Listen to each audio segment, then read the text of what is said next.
Gordon Bryant was 44 years old and worked maintenance at Hawthorne Plaza in Columbus, Ohio. Most people thought he was the kind of husband women settled for after disappointment. He drove a faded 2008 Ford F-150, wore paint-stained work jackets, and carried the same dented metal lunchbox every morning at 6:15. What Vanessa Bryant never noticed was that Gordon had quietly spent 7 years buying pieces of the city around her. The rain tapped softly against the windows of the Veil and Ivory Anniversary Gala as Gordon stepped inside, holding a thick brown legal envelope. Across the ballroom, Ethan Calloway lifted a champagne glass beside Vanessa, just as Gordon saw his own name glowing across the LED screen behind them. If you're watching from somewhere in the world tonight, comment your country and your local time below. And if you enjoy stories about quiet people who refuse to stay underestimated, subscribe to the channel. Tomorrow's story might hit even harder. 7 years earlier, Gordon Bryant still believed silence could protect a marriage. Back then, Vanessa Bryant was running Veil and Ivory out of a tiny rented office above a nail salon near Worthington Mall. The office smelled like fresh paint printer ink and cheap vanilla candles she bought in bulk from Target. She had 2 folding desks, 1 part-time assistant, and a wall covered in magazine clippings from Architectural Digest. Gordon remembered carrying those desks upstairs himself. He remembered assembling every shelf in that office with a scratched yellow drill from Home Depot, while Vanessa sat cross-legged on the floor, sketching layouts on tracing paper. At the beginning, she used to thank him. That stopped around year 2. By then, Veil and Ivory had started appearing in local lifestyle magazines. Vanessa learned how to speak like wealthy people spoke. Slower, cleaner, more polished. She began stretching words like she had grown up around country clubs instead of a split-level house outside Dayton. Gordon noticed it in small moments first. At dinner parties, she stopped introducing him as her husband. "This is Gordon," she would say casually, as if the rest explained itself. Then came the jokes. They keep him around because nobody else knows how to fix those ancient boilers. Or if Gordon ever wore a suit voluntarily, I'd probably faint. People laughed because Vanessa laughed first. Gordon usually smiled politely and kept eating. The first time it happened, they were at a rooftop birthday party in downtown Columbus. A man named Trevor Leeds asked Gordon what he did for work. Maintenance supervisor Gordon answered. Trevor nodded once, already looking away. Vanessa leaned against the bar and added, "Basically, he keeps toilets alive for a living." The group laughed harder than the joke deserved. Gordon remembered the exact sound of ice clinking inside someone's whiskey glass. He also remembered Vanessa not looking at him afterward. That night, Gordon drove home through light rain on Interstate 67, while Vanessa scrolled through Instagram beside him. She never apologized.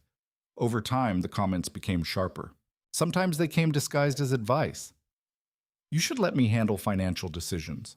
Or, "You're a good worker, Gordon. Not everybody's meant to build something big." Other times they came out openly cruel. One Sunday afternoon, Vanessa stood in their kitchen wearing white linen pants and reading invoices from her latest project in Upper Arlington. Gordon was under the sink fixing a leaking pipe. "You know what your problem is?" she asked without looking up. Gordon tightened the wrench slowly. "You think hard work automatically means something." Water dripped into the metal bucket beneath the sink. Vanessa continued flipping pages. "But nobody respects effort anymore. They respect results."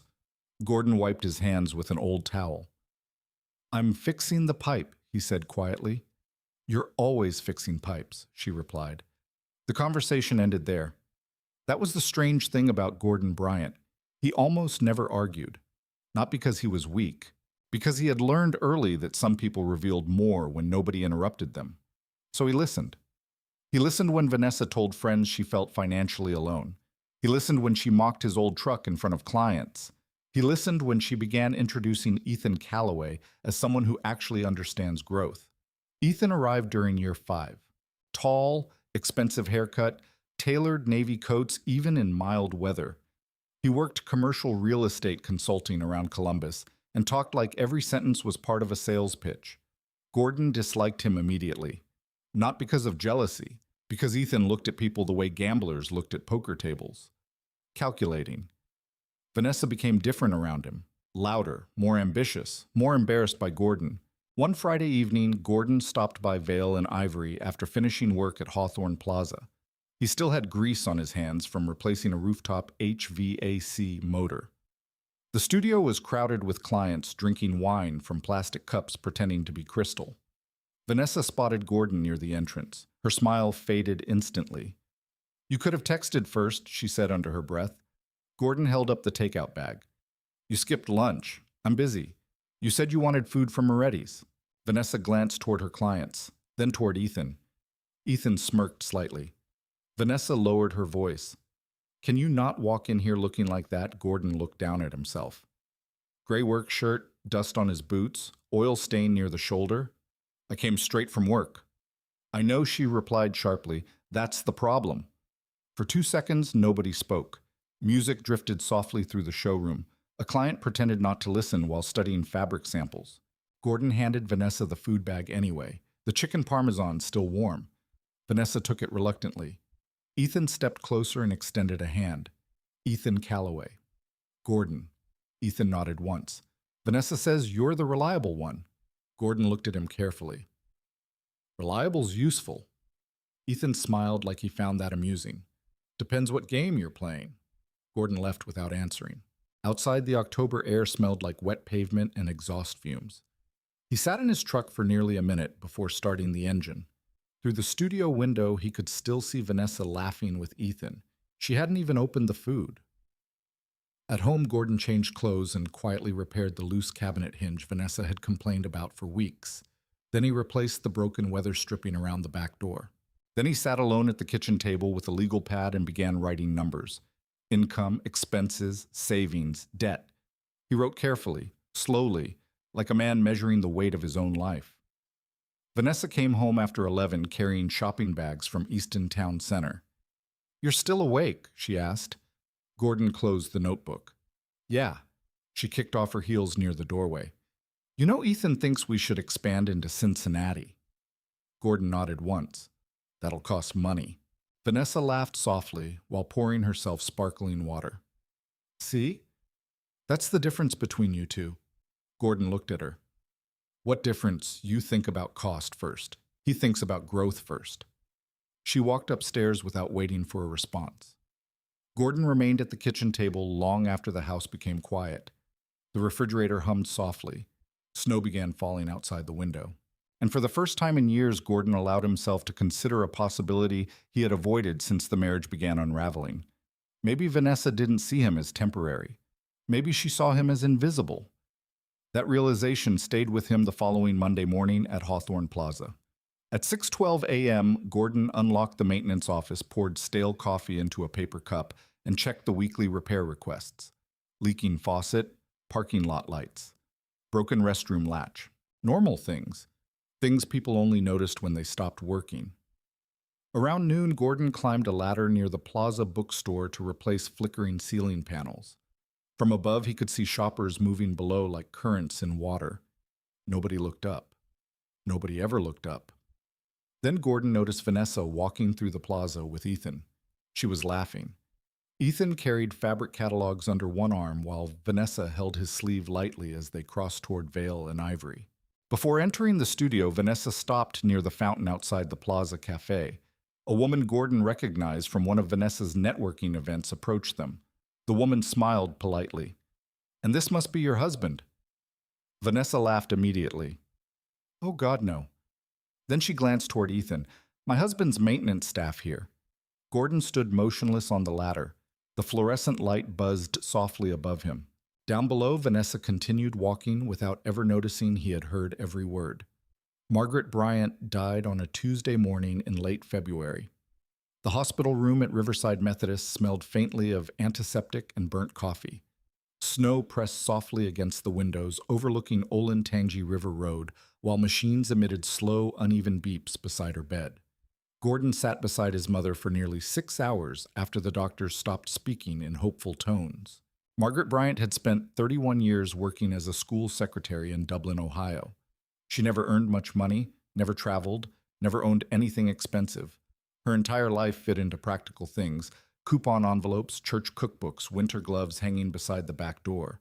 But she had always understood people, especially pride. 3 days before she died, she squeezed Gordon's wrist weakly while afternoon sunlight crossed the hospital blanket. "You work too hard for people who don't see you," she whispered. Gordon lowered his head slightly. "She's just stressed." Margaret gave him a tired look that only mothers could give grown sons. "No," she said quietly. "She's comfortable." The sentence stayed with him long after the funeral. The burial took place at Union Cemetery beneath gray Ohio skies. Vanessa wore oversized black sunglasses and spent most of the reception answering business calls near the church hallway. Gordon noticed because he noticed everything.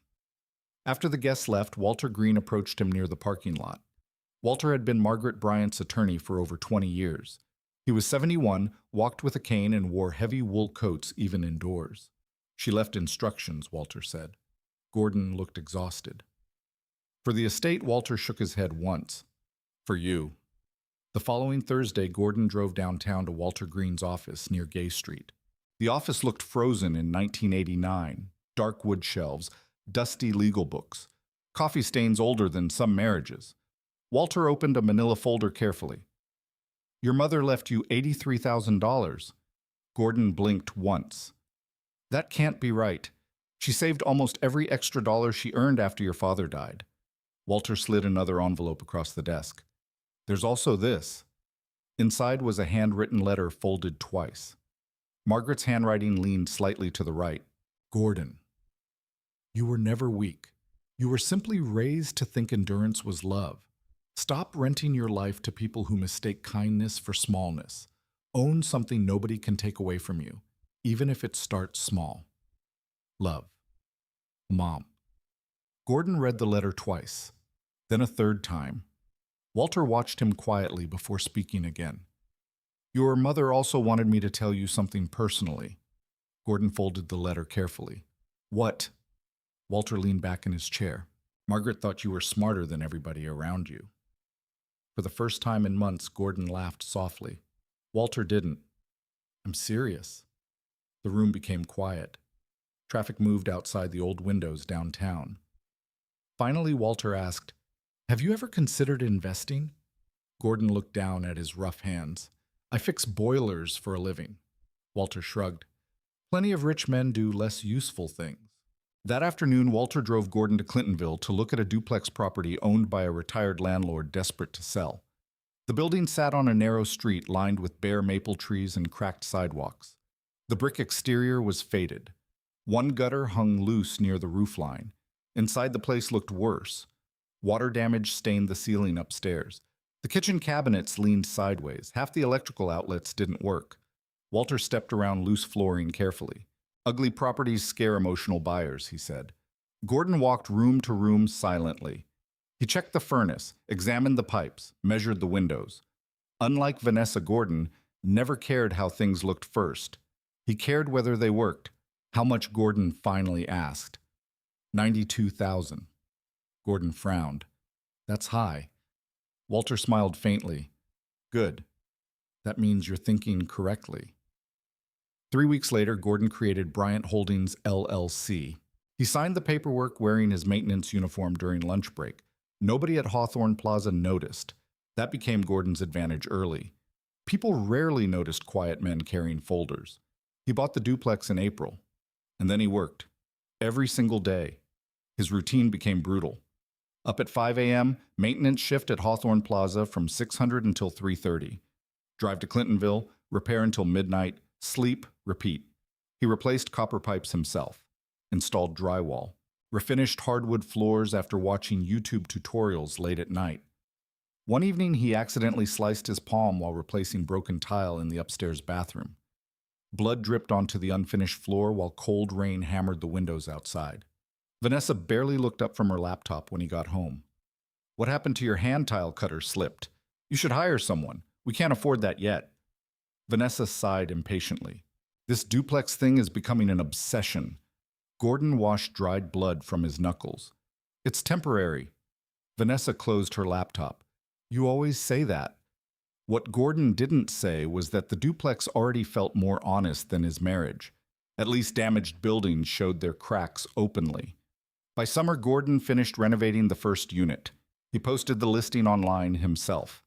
A nurse from Ohio State University Hospital rented it within 4 days. Then came the second tenant, a graduate student from Columbus State.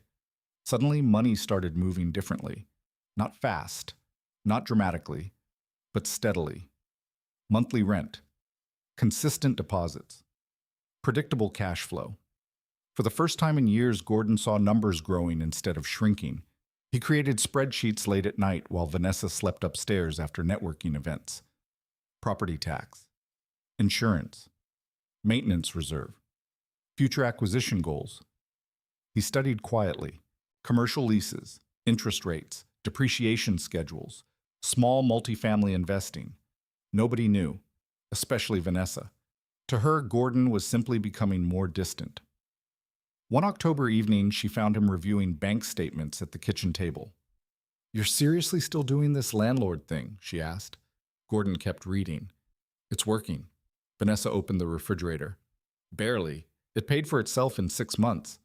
Vanessa laughed lightly while pouring wine. "You know what your issue is?" Gordon already knew a criticism was coming. "You think small wins are big wins." She leaned against the counter. "You get excited over tiny things because you've never played at a real level." Gordon closed the folder carefully. "How much debt does Vale and Ivory have right now?" The question surprised her. Vanessa narrowed her eyes. "Excuse me." "You heard me. That's none of your business." Gordon almost smiled at that. They were married. Every debt became his business, eventually. Vanessa grabbed her wine glass. "You wouldn't understand expansion strategy anyway." She headed upstairs before he could answer, but Gordon wasn't offended anymore. That was changing too, because something important had happened over the previous months. He had stopped needing Vanessa's approval. The duplex continued generating income through winter. Then spring came again. One morning, Gordon stood outside the building after collecting rent checks. The maple trees along the street had begun blooming again. Traffic moved softly in the distance while sunlight reflected off damp pavement. For the first time in years, Gordon felt something unfamiliar. Control. Not emotional control, financial control, structural control. The kind that came from ownership. That same afternoon, Walter Green called him unexpectedly. "I found something you should see," Walter said. "What kind of something?" "A distressed commercial property." Gordon leaned back slowly inside the Hawthorne Plaza maintenance office. Walter continued. "The owner's trying to exit fast before default issues become public." Gordon stared through the small office window toward the plaza parking lot outside. Families walked between stores carrying shopping bags. Delivery trucks unloaded near the restaurants. Val and Ivory's storefront sat across the lot beneath soft gold signage. Vanessa stepped outside laughing into her phone, while Ethan Calloway followed behind her. Walter's voice returned through the receiver. "Gordon." "Yeah. You interested?" Gordon watched Vanessa disappear into the Plaza Cafe without ever glancing toward the maintenance office. Then he looked slowly around the property. At the stores, the sidewalks, the roofs, the land beneath all of it. And something inside Gordon Bryant became very still. "Yes," he said quietly. "I'm interested." By year 6, Vanessa Bryant no longer sold interior design. She sold the appearance of success. That difference mattered. The old office above the nail salon disappeared after Ethan Calloway entered the business. He convinced Vanessa to relocate Vale and Ivory into a polished commercial unit at Hawthorne Plaza near Worthington. Floor-to-ceiling windows, matte black signage, imported Italian lighting fixtures. Everything looked expensive. Most of it was financed. Vanessa loved financing. She loved anything that delayed consequences. The new studio quickly became a social media backdrop instead of a workspace. Every corner was designed for photographs. Cream-colored sofas nobody sat on, coffee table books nobody read, ceramic vases taller than children. Gordon noticed something else too. Nobody ever seemed relaxed inside the studio. Employees whispered constantly. Invoices piled higher each month. Vanessa stopped talking about profit and started talking about visibility, brand positioning, luxury perception, market elevation. Ethan used phrases like that daily. Gordon listened quietly whenever Ethan visited the house, which became often, very often. Sometimes Ethan arrived carrying expensive bourbon bottles. Other nights, he brought architectural samples or expansion proposals spread across the kitchen island Gordon had installed with his own hands 4 years earlier. Vanessa increasingly spoke to Gordon like he was temporary background noise. One Friday evening, Gordon came home after repairing storm drainage systems across Hawthorne Plaza during heavy rain. His jeans were soaked nearly to the knees. Inside the house, jazz music played softly while Vanessa and Ethan reviewed presentation slides on the living room television. Neither noticed Gordon immediately. Ethan stood near the fireplace holding a laser pointer. "If you secure Cincinnati by Q3," he said, "you become acquisition material."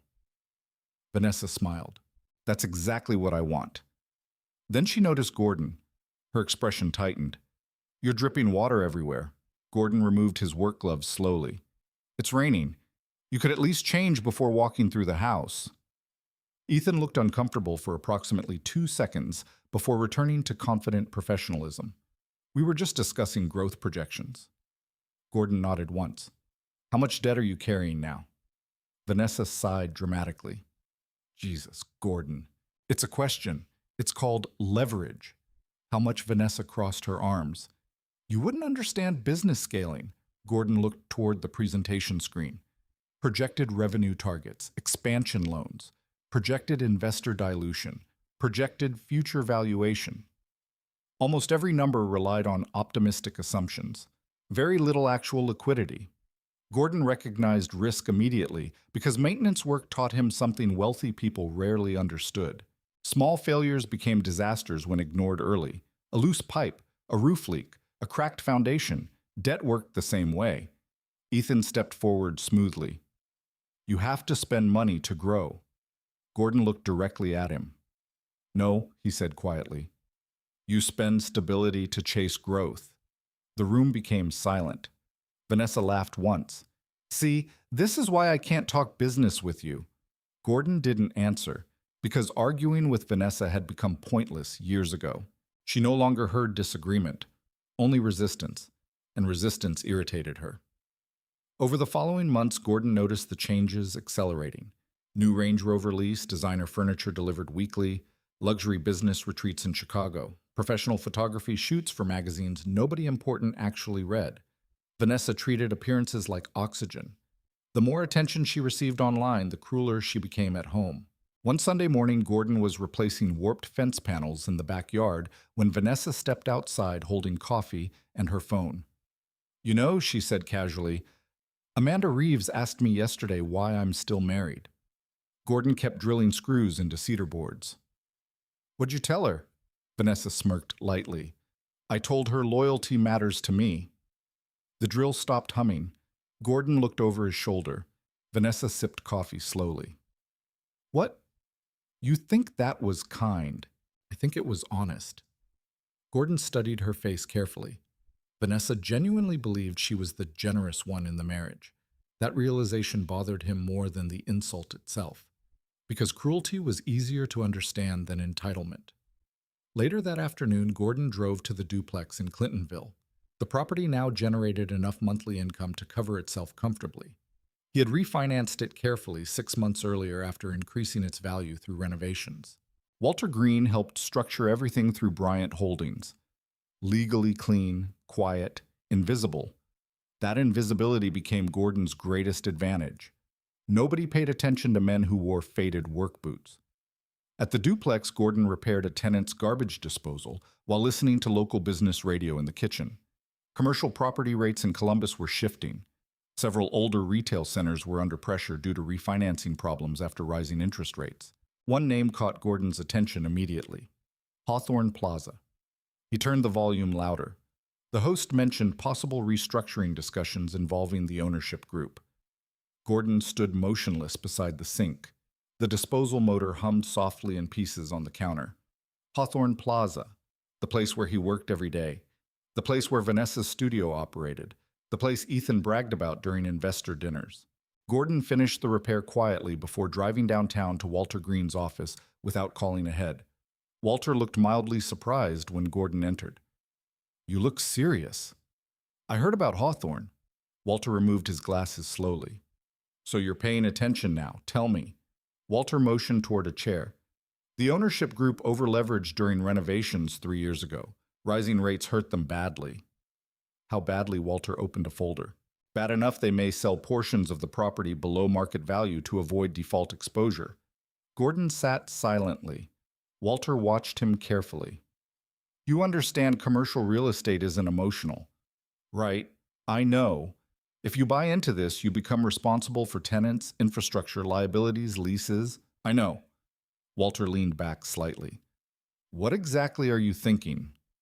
Gordon stared through the office window toward downtown Columbus traffic below. Then he asked the question calmly. How much would it take? 3 weeks later, Gordon began studying Hawthorne Plaza differently. Not as maintenance staff, as an owner would. He examined drainage patterns during storms, tenant traffic during lunch hours, parking flow on weekends, roof conditions, delivery schedules, vacancy risks. The plaza remained busy almost constantly. Families visited the restaurants nightly. The pharmacy anchored reliable traffic. Vale and Ivory attracted wealthy suburban clients. It was valuable land disguised as ordinary retail space. Meanwhile, Vanessa remained completely unaware. One evening, she hosted a networking mixer inside Vale and Ivory. Gordon stayed late repairing exterior lighting near the parking lot. Through the large studio windows, he watched guests laugh beneath hanging chandeliers, while servers carried champagne trays between furniture displays. Vanessa stood at the center of the room wearing a fitted white blazer. Confident, beautiful, cold. At one point, Ethan placed his hand lightly against the small of her back while speaking to investors. The touch lasted slightly too long. Gordon noticed. So did nobody else. Near 9:30 p.m., Vanessa stepped outside for air while Gordon packed tools into the maintenance cart. She barely looked at him. You're still here, replacing ballast wiring. Vanessa checked her reflection in the glass storefront. You know what Ethan said tonight? Gordon waited. He said successful men eventually stop working with their hands. Gordon locked the toolbox carefully. Did he? Vanessa smiled faintly. I think he's right. Then she walked back inside beneath the gold veil and ivory sign glowing against the night. Gordon remained alone in the parking lot. Cold wind moved wrappers across the pavement. Above him, several rooftop HVAC systems vibrated softly in the darkness. For years, Gordon Bryant had repaired buildings other people owned. He had fixed leaks for landlords, protected investments for strangers, maintained properties while being treated like part of the equipment itself. But now for the first time he understood something clearly. The people mocking him only controlled appearances. The people who owned the ground controlled everything else. The following morning, Walter Green called just after 7 a.m. I spoke to the brokers, Walter said. Gordon tightened his grip on the phone. And there's an opening to acquire majority interest in Hawthorne Plaza. Gordon looked across the parking lot outside the maintenance office. Vanessa's Range Rover pulled into her reserved spot near Vale and Ivory. Ethan's black Mercedes arrived seconds later beside her. Gordon watched them walk into the studio together, laughing. Then he answered quietly. Set the meeting. The acquisition meeting took place inside a glass conference room overlooking downtown Columbus. Rain streaked across the windows while traffic crawled below on High Street. Gordon sat quietly at the far end of the polished walnut table, wearing the same charcoal work jacket he wore most mornings at Hawthorne Plaza. Nobody in the room expected him to be there, especially not the brokers. A younger associate named Kyle Mercer walked in carrying folders and stopped briefly after seeing Gordon.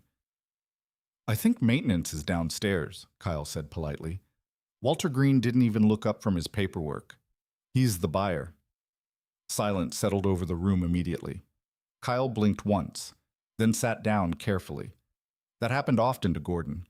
People made decisions about him within 5 seconds. His boots, his hands, his truck, his silence. None of them understood how dangerous patience became when combined with observation. The owner group for Hawthorne Plaza appeared exhausted before negotiations even started. 3 partners sat across from Gordon wearing expensive suits and strained expressions. One of them, Richard Vale, loosened his tie repeatedly during discussions. Their problem was obvious. Debt pressure, variable rate refinancing, vacancy concerns, deferred maintenance costs. They had expanded too aggressively during cheap money years, and now needed liquidity before the banks tightened further. Gordon listened for nearly 40 minutes without interrupting. Numbers moved across presentation screens, projected recovery scenarios, traffic studies, revenue estimates. Walter occasionally leaned toward Gordon and whispered legal clarifications. Finally, Richard folded his hands together. So he said carefully, Bryant Holdings is interested in majority acquisition. Gordon nodded once. What exactly does Bryant Holdings do? Walter answered calmly. Property investment. Richard looked back toward Gordon. How large is your operation? Gordon took a sip of black coffee before speaking. Large enough. The answer irritated one of the partners immediately. You understand this isn't residential investing, right? Walter glanced sideways, already anticipating Gordon's response. Gordon remained calm. I understand roofs leak the same way whether tenants are rich or poor. Nobody spoke after that. By the end of the meeting, Gordon had secured conditional terms for majority ownership of Hawthorne Plaza through Bryant Holdings, LLC. The process took another 62 days. During those 2 months, Gordon told nobody, not Vanessa, not coworkers, not tenants. He continued unclogging drains and repairing electrical panels while attorneys handled closing documents quietly behind the scenes. That became Gordon's routine. Fix problems publicly, build power privately. One afternoon during closing week, Gordon repaired a broken restroom sink inside Hawthorne Plaza, while Vanessa stormed into the hallway speaking loudly into her phone. No, absolutely not, she snapped. We need premium positioning if we're expanding Cincinnati. She paced near the fountain outside Vale and Ivory, while Ethan followed behind her reviewing spreadsheets on a tablet. Gordon knelt beneath the sink, tightening pipe fittings. Vanessa barely acknowledged him. Did you call the plumber yet? She asked impatiently. I am the plumber. I mean a real plumber. Gordon wiped his hands slowly. This leak will hold now. Vanessa rolled her eyes. That's not exactly reassuring. Ethan chuckled softly beside her. Then he looked down toward Gordon. You ever think about starting your own little handyman company? Little. Gordon noticed the word immediately. No. Ethan smiled. Shame. Blue-collar branding's big right now. Vanessa laughed harder than necessary. The sound echoed slightly off the hallway tiles. Gordon stood up quietly and placed his tools back into the maintenance bag. Water no longer leaked from the pipe. The problem had been solved in less than 10 minutes, just like most things Gordon touched.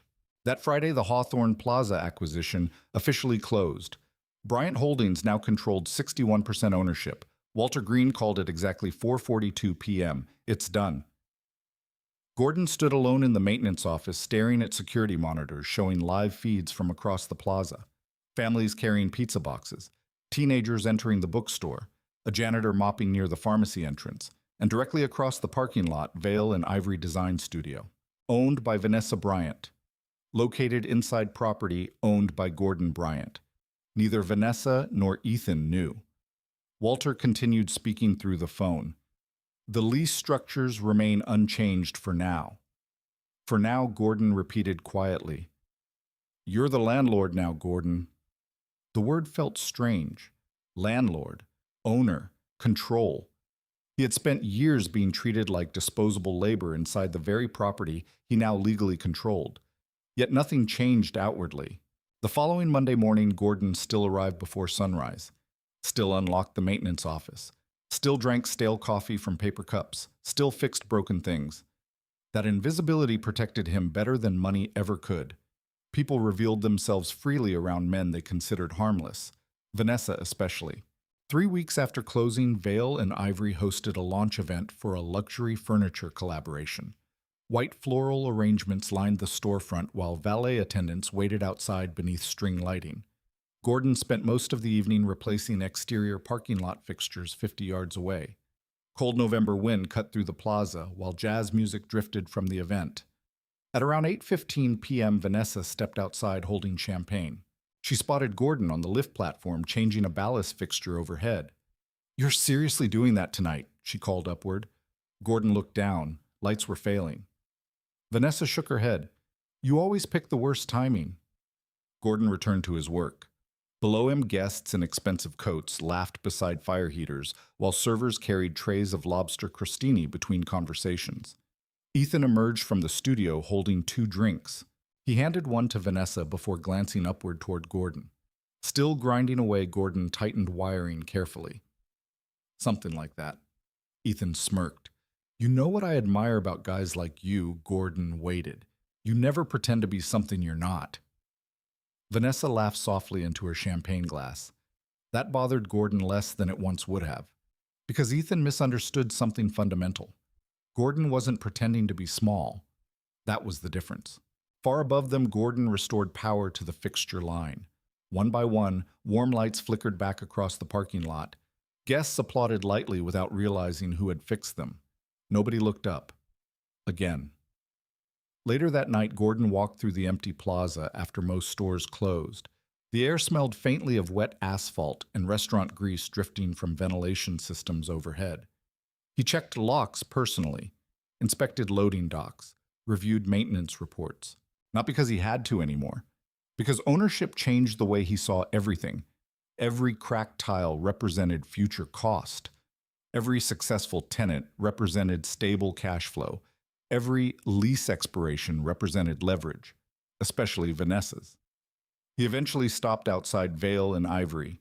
The gold signage glowed softly against dark glass. Inside, Vanessa and Ethan stood alone near the showroom counter reviewing papers together. Vanessa leaned against him slightly while laughing at something on his laptop. Gordon watched for a long moment through reflections on the glass. Then Ethan touched her wrist. Small gesture. Intimate. Comfortable. Vanessa didn't pull away. Gordon felt something then. Not rage. Not heartbreak. Confirmation. Quiet confirmation. He walked away without entering. At home later that night, Vanessa returned around midnight, smelling faintly of expensive perfume and champagne. Gordon sat at the kitchen table reviewing commercial insurance documents. You missed the event, Vanessa said while removing earrings. I was there. You know what I mean. Gordon continued reading. Vanessa poured herself sparkling water. Ethan thinks we should open Nashville next year. That expensive... You sound scared every time I mention growth. Gordon finally looked up at her. No, he said calmly. I just notice when people build faster than they can stand. Vanessa frowned slightly. What's that supposed to mean?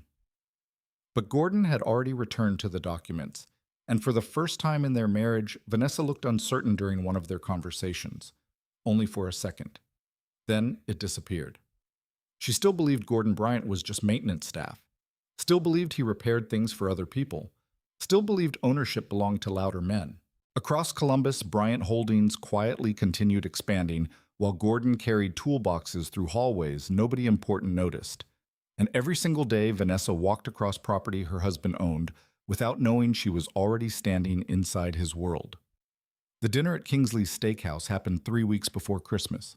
Snow covered downtown Columbus in thin gray layers, while valet attendants in black coats hurried between headlights and falling ice. Inside Kingsley's, the lighting was warm and low, designed to make expensive people feel even more expensive. Vanessa reserved the private upstairs dining room for 14 guests, investors, local developers, 2 social media influencers from Cincinnati, a regional furniture distributor, and Ethan Calloway sitting directly beside her. Gordon almost hadn't come. Vanessa invited him only 2 days earlier, and even then it sounded more like obligation than sincerity. Try not to wear work clothes, she said while applying makeup in the bathroom mirror. Gordon simply nodded. Now he sat near the far end of the long walnut table wearing a charcoal button-down shirt and dark blazer he'd owned for nearly 9 years. Not fashionable, not impressive, but clean. The conversations around him moved quickly. Commercial leases, luxury branding, expansion markets, high-end residential trends. People spoke in polished half-sentences while servers refilled wine glasses every 10 minutes. Gordon noticed how often nobody finished a thought honestly. Vanessa thrived in rooms like this. Her posture changed around wealthy people. Straighter spine, softer laugh, more eye contact. Tonight she wore a cream silk dress with gold earrings Gordon had bought her during year 2 of their marriage. before things became cold between them. She no longer remembered that. Ethan raised his glass halfway through appetizers. To Vale and Ivory, he announced smoothly. And to Vanessa Bryant, who built this company from nothing. The table applauded. Vanessa smiled modestly without correcting him. Gordon remained quiet. The server placed seared filet mignon in front of him while Ethan continued speaking. What impresses me most about Vanessa, Ethan said, is that she never let limitations define her. Several guests nodded approvingly. One woman asked casually, "How did you two meet?" Vanessa glanced briefly toward Gordon before answering. "We met before everything took off." The phrasing felt deliberate. Ethan smirked lightly. "She upgraded the business," he added. "Now we just need to upgrade the rest of her life." A few people laughed carefully, unsure how far the joke could go. Vanessa laughed too. Not nervous laughter, comfortable laughter. Gordon cut into his steak slowly. Across the table, a real estate broker named Martin Keller studied Gordon with mild curiosity. Martin had attended part of the Hawthorne acquisition closing months earlier. He recognized Gordon immediately, but he said nothing. Vanessa took another sip of wine. "You know," she said casually, "people always assume Gordon's more ambitious than he actually is." The room quieted slightly. Vanessa continued, "He's happiest fixing things nobody notices." Gordon placed his fork down carefully. "And what's wrong with that?" Vanessa shrugged. "Nothing, unless that's all you ever become." Silence followed. A server entered carrying another bottle of Cabernet before quickly sensing tension and retreating again. Ethan leaned back comfortably. "Come on," he said to Gordon. "Vanessa's just saying some people are builders and some people are maintainers."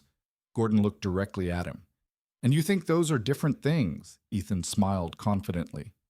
"One creates value, the other protects it." For a moment, Gordon almost laughed, because Ethan genuinely believed that, like most men who inherited confidence before wisdom. Gordon glanced around the dining room. Italian marble bar. Imported light fixtures, custom oak wall paneling, leased building, leased kitchen equipment, refinanced business loan. Nothing in the room actually belonged to the people pretending ownership, but Gordon understood something they didn't. Real ownership rarely announced itself loudly. The dinner continued. By dessert, several guests were tipsy enough to speak honestly. One investor asked Vanessa about expansion into Nashville.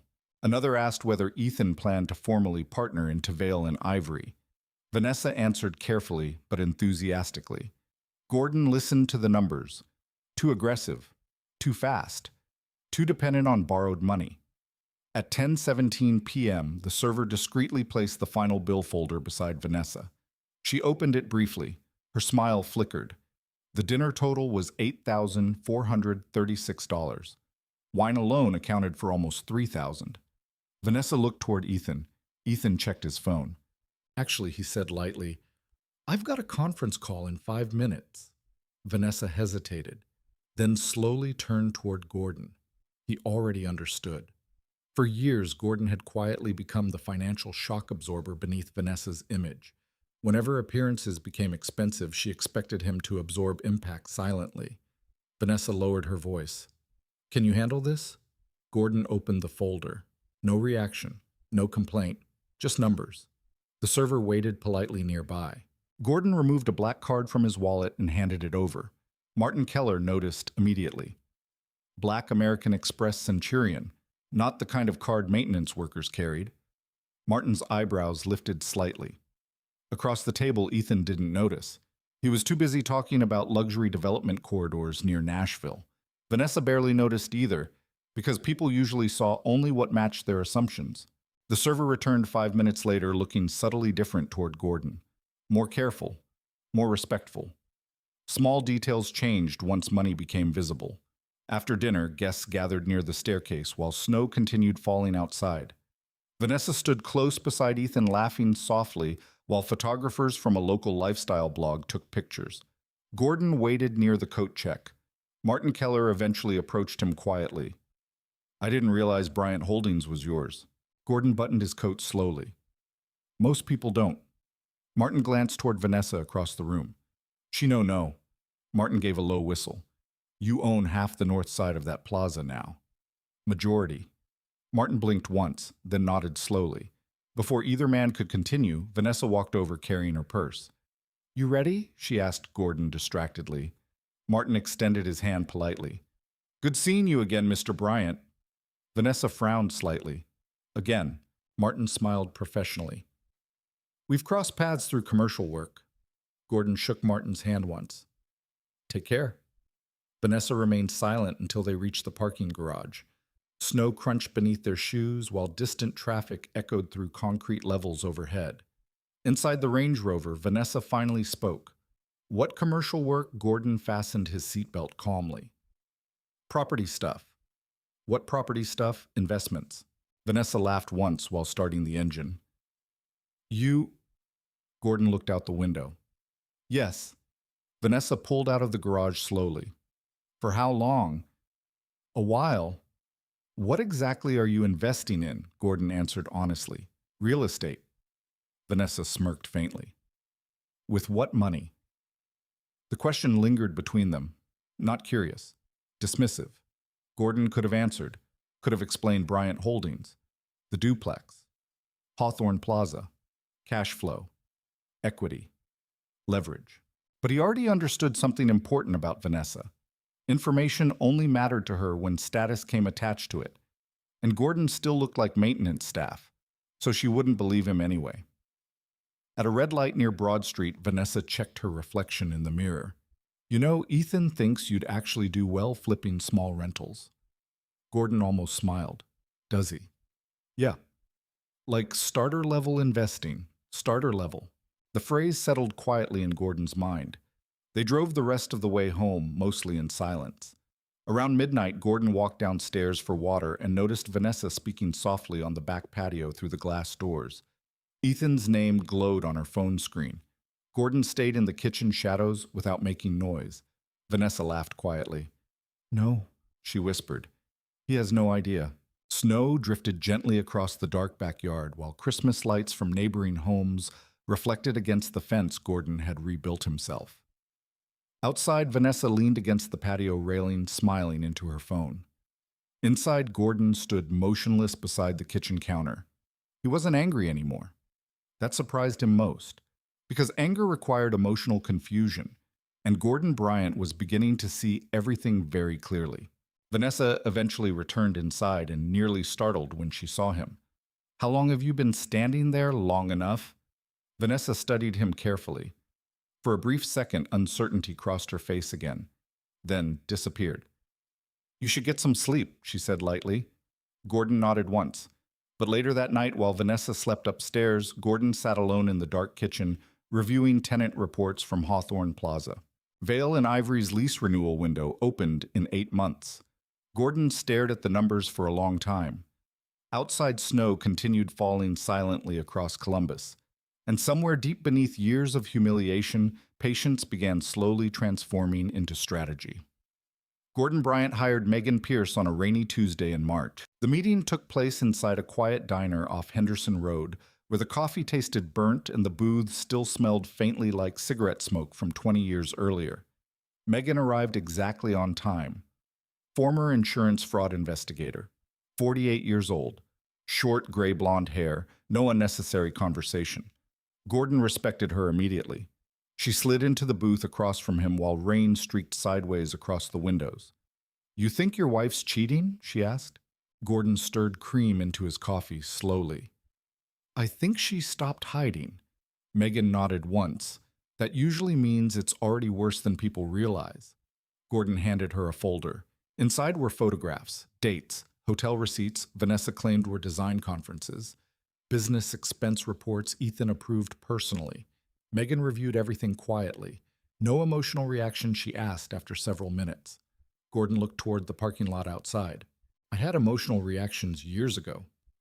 That answer seemed to settle something for Megan. She closed the folder carefully. "What do you actually want from me?" "Truth." "That's dangerous sometimes. So's ignorance." Megan accepted the case that morning. Over the next several weeks, Gordon's life split into 2 separate realities. During the day, he remained the invisible maintenance supervisor at Hawthorne Plaza. At night, information slowly accumulated. Patterns, movements, Receipts. Photographs? Megan operated methodically. She tracked Vanessa and Ethan through Columbus business dinners, hotel, lounges, and investor meetings that increasingly stretched late into the night. The first hard confirmation arrived 17 days later. Megan emailed Gordon a single photograph taken outside the Hilton Netherland Plaza in Cincinnati. Vanessa stood beneath the hotel awning wearing a long camel-colored coat while Ethan kissed her forehead casually before leading her inside. Not hurried, not guilty, comfortable, like people who believed nobody important was watching. Gordon stared at the image alone in the Hawthorne Plaza maintenance office after closing hours. The fluorescent lights buzzed softly overhead. Outside rainwater reflected red brake lights across the parking lot. He expected anger. Instead, he felt clarity, because betrayal stopped hurting once it matched the behavior leading up to it. Megan called 20 minutes later. "There's more." Gordon leaned back slowly. "Tell me." "They're financially tangled too." That caught his attention immediately. Megan continued. Ethan's consulting company guaranteed portions of Vale and Ivory's expansion debt. How much enough to drown both of them if revenue drops? Gordon remained silent. Megan lowered her voice slightly. "There's something else." "What?" "The showroom staging is partially fake." Gordon frowned. "Explain." "Half the luxury furniture displayed in Vanessa's campaigns is rented temporarily during shoots." Gordon closed his eyes briefly, not because he was surprised, because it fit perfectly. Appearance over structure, always. Over the next month, Megan uncovered more. Fake waiting lists, inflated investor projections, delayed vendor payments hidden through short-term credit extensions. Vale and Ivory looked successful from outside because Vanessa spent enormous energy maintaining the illusion. Meanwhile, the actual business weakened underneath, like polished wood rotting internally. One Thursday evening, Gordon drove through the Blackstone warehouse district after Megan sent him an address tied to Vale and Ivory logistics. The district sat west of downtown Columbus near old industrial rail lines and aging brick buildings converted into commercial storage spaces. Cold wind pushed trash along cracked sidewalks while security lights flickered above loading docks. Gordon parked across the street quietly. The warehouse Megan identified carried temporary signage for Callaway Creative Distribution. Through partially open dock doors, Gordon saw furniture shipments stacked inside. Dining tables, lighting fixtures, imported decor inventory. Everything Vale and Ivory depended on for expansion. A man wearing reflective gloves smoked beside the loading dock entrance. Gordon approached calmly. "Busy place." The worker shrugged. "Used to be busier." "Who owns it bank soon, probably." The man flicked ash onto wet pavement. "Whole property's upside down." Gordon looked carefully at the building. 30,000 square feet. Functional loading access. Good location. Poor management. Opportunity. 2 days later, Gordon met Walter Green again. Walter studied the warehouse documents while adjusting reading glasses low on his nose. "You're thinking strategically now," Walter observed. Gordon sat quietly. "The bank wants out fast." Walter nodded. "Receivership pressure's building." "How fast?" "Fast enough if you're serious." Gordon looked toward the office window. Outside downtown Columbus moved through another gray afternoon. What would Bryant Holdings risk? Walter answered honestly. More than before. And what would it gain? Walter closed the file slowly. Control. That word mattered. Control over inventory flow. Control over lease pressure. Control over leverage. Most importantly, control over people who believed Gordon understood none of it. 3 weeks later, Bryant Holdings quietly acquired the Blackstone warehouse through a separate subsidiary structure Walter arranged carefully. No public attention followed, no articles, no announcements, just signatures, transfers, ownership. Vanessa never noticed. That became increasingly astonishing to Gordon. She noticed luxury handbags instantly, but never corporate filings, never property records, never legal structures, because Vanessa only respected visible power. One Friday night, Gordon arrived home after reviewing maintenance contracts at Hawthorne Plaza and found the house empty except for a note on the kitchen counter. Dinner with investors. Don't wait up. V, no apology, no explanation. Just logistics. Gordon folded the note once and placed it beside the sink. At 11:46 p.m., Megan texted him. Need to talk. Call me. Gordon stepped outside onto the dark patio before dialing. You okay? Megan asked immediately. I'm fine. That's not why I called. Wind moved through the backyard fence Gordon rebuilt years earlier. What happened? Megan paused briefly. They're in Cincinnati again. Gordon waited. The Grand Monarch Hotel. Another pause. This time I have room access photos. Gordon closed his eyes once. Not from pain, from finality. Megan emailed the files while they spoke. Gordon opened them slowly. Vanessa. Ethan.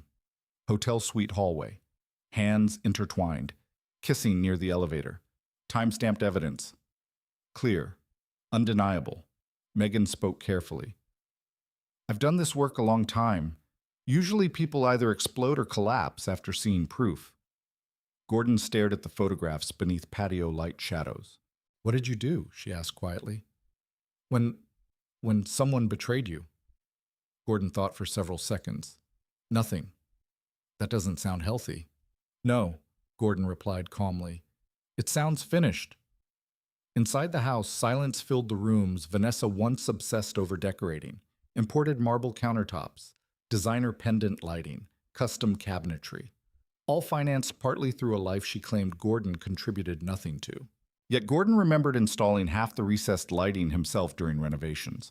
He remembered building the patio, repairing drywall after pipe leaks, replacing roof shingles during storms, maintaining structure while Vanessa curated appearances. And now another realization settled quietly into place. Vanessa didn't only underestimate him emotionally, she underestimated him legally, financially, strategically. That mistake would matter soon. The following Monday morning, Gordon visited the Blackstone warehouse personally for the first time as owner. The building smelled like sawdust, diesel fuel, and cold concrete. Workers moved inventory across loading bays while forklifts beeped through narrow aisles. Nobody recognized Gordon. They assumed he was maintenance again. He preferred it that way. The operations manager approached holding a clipboard. You hear about the roof inspection? Gordon looked upward at steel beams crossing the ceiling. Something like that. He walked slowly through the warehouse, studying every detail. Inventory organization, shipping schedules, vendor labels. Vale and Ivory accounted for nearly 40% of stored goods. That dependency gave Gordon more leverage than Vanessa realized. Near the rear loading section, Gordon spotted Ethan unexpectedly stepping out of a glass office speaking into his phone. Ethan froze briefly after recognizing him, then recovered quickly. Gordon. Ethan. What are you doing here? Gordon looked around calmly, checking property conditions. Ethan frowned slightly. What property? For 1 second, Gordon considered telling him, considered watching understanding arrive in real time, but patience remained more useful than satisfaction. So Gordon simply adjusted his gloves. Maintenance never ends. Then he walked past him. Behind Gordon, Ethan still looked confused. And for the first time in years, Gordon Bryant felt the balance shifting. Not emotionally, structurally, quietly, permanently. Rebecca Holloway's office overlooked the Scioto River from the 21st floor of a downtown Columbus building made almost entirely of glass and steel. Everything inside her office was precise. Straight lines, dark wood, no family photographs, no decorative clutter. Even the pens on her desk aligned perfectly beside legal pads. Gordon Bryant respected that immediately. Rebecca did not waste motion, or words. She read through Megan Pierce's investigation files in complete silence for nearly 40 minutes, while Gordon sat across from her watching rain move across the windows behind the skyline. Photographs, hotel records, financial statements, corporate filings, leases, debt obligations. When Rebecca finally spoke, her voice remained calm. Your wife is reckless. Gordon nodded once. She thinks emotionally, Rebecca continued. That's expensive. She separated several papers from the stack. But the affair isn't actually the biggest issue here. Gordon leaned back slightly. What is Rebecca tapped one finger against a highlighted financial statement from Vale and Ivory? Exposure. She slid the document across the desk. Your wife and Ethan Calloway over-leveraged expansion debt based on projected growth that never materialized. Gordon studied the numbers quietly. Projected revenue, delayed vendor payments, ballooning credit obligations. Rebecca continued, if this turns hostile publicly, investors panic first, then lenders. Gordon looked up. I'm not trying to destroy her. Rebecca held his gaze evenly. That's good. Because courts punish emotional revenge. The room became quiet. Far below, traffic moved slowly through wet downtown streets. Rebecca closed one folder and opened another. Tell me exactly what assets you personally control. Gordon listed them calmly. The duplex, Bryant Holdings, majority ownership of Hawthorne Plaza, the Blackstone warehouse, several smaller investment units Walter Green had helped him acquire quietly over the previous 18 months. Rebecca listened carefully without interrupting. When Gordon finished, she removed her glasses slowly. Does Vanessa know any of this? No, Rebecca almost smiled. That may be the first intelligent thing either of you has done in years. Over the next 2 hours, Rebecca explained strategy with clinical precision. Separate emotional injury from legal exposure. Document everything. Transfer nothing suspiciously. Touch no shared accounts without paper trails. Communicate calmly. Never threaten. Never confess knowledge too early. Why? Gordon asked. Rebecca leaned forward slightly. Because people reveal themselves fastest when they feel safe. That sentence stayed with Gordon afterward, because Vanessa already felt safe. Safe mocking him, safe underestimating him, safe cheating on him, safe believing Gordon Bryant would always absorb humiliation quietly. Rebecca organized everything into categories: personal assets, business assets, shared liabilities, potential exposure risks. At one point, she paused while reviewing the Hawthorne Plaza lease documents. Then she looked directly at Gordon. Your wife has no idea she's leasing from you. No. And Ethan? No. Rebecca nodded slowly. That changes leverage considerably. Gordon looked toward the rain outside. I haven't used it. That's why you still have control. The sentence landed heavily. Because Rebecca understood something Megan already noticed. Gordon's restraint was not weakness anymore. It was discipline. Over the following weeks, Gordon's life became almost mechanical. Morning maintenance rounds at Hawthorne Plaza, afternoon property reviews, evening meetings with Rebecca or Walter. Late-night document organization at the kitchen table while Vanessa scrolled through luxury furniture accounts beside him without noticing what he was building. The strange part was how normal everything still looked from outside. Vanessa still treated him like invisible labor. Still left dishes beside the sink, expecting Gordon to clean them. Still spoke about Ethan openly now, almost carelessly. One evening, she walked into the kitchen carrying fabric samples and speaking excitedly. We may secure a Nashville collaboration. Gordon reviewed tenant insurance renewals without looking up. That expensive Vanessa sighed immediately. There you go again. What? Every time I mention growth, you react like somebody discussing survival rations. Gordon signed another document calmly. How much debt would Nashville require? Vanessa laughed softly. That's why people like Ethan succeed, and people like you stay stuck. The words no longer hurt. That surprised Gordon more each day. Because once respect died, insults lost weight too. Vanessa opened the refrigerator. You know what your problem is, Gordon waited. You think caution equals intelligence. Gordon finally looked at her. No, he said quietly. I think consequences exist whether people believe in them or not. Vanessa rolled her eyes. God, you sound old. She walked upstairs carrying wine and fabric samples without another word. Gordon remained alone in the kitchen. The overhead light reflected softly against polished countertops he had installed himself years earlier. His phone buzzed once. Rebecca Holloway. He answered immediately. We have another issue, Rebecca said. What kind mortgage exposure? Gordon frowned slightly. Our house? Yes. Rebecca explained that the mortgage servicing rights connected to their home had recently shifted between financial institutions due to secondary debt restructuring. Normal people ignored information like that. Rebecca didn't.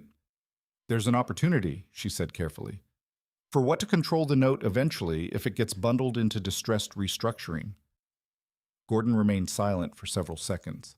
Rebecca continued, I'm not advising aggression. I'm advising awareness. Awareness. Another word Gordon increasingly valued. That weekend, Gordon visited Hawthorne Plaza alone before sunrise. The parking lot remained empty except for delivery trucks and drifting morning fog. He walked the property slowly with coffee in one hand and maintenance reports in the other. Roof integrity, lighting maintenance, landscaping contracts, HVAC replacement projections. Things owners noticed. Near Vale and Ivory. Gordon stopped quietly. Inside the dark studio, expensive furniture sat beneath soft security lighting. Everything looked perfect from outside. But Gordon now understood the truth beneath it. Debt, leverage, appearance, weak structure hidden behind elegant surfaces. Almost exactly like his marriage. His phone vibrated again. Megan Pierce, you free to talk? She asked. Yeah. I followed Ethan last night. Gordon listened silently. He's nervous. That caught his attention. Why he's moving money around? Personal money looks like contingency planning. Gordon stared through the studio glass. So he sees something coming. Probably, Megan replied. Men like Ethan always run before collapse. That observation stayed with Gordon all morning. Not because he feared Ethan, because it confirmed something important. Ethan understood risk better than Vanessa did. Vanessa still believed confidence alone could overpower consequences.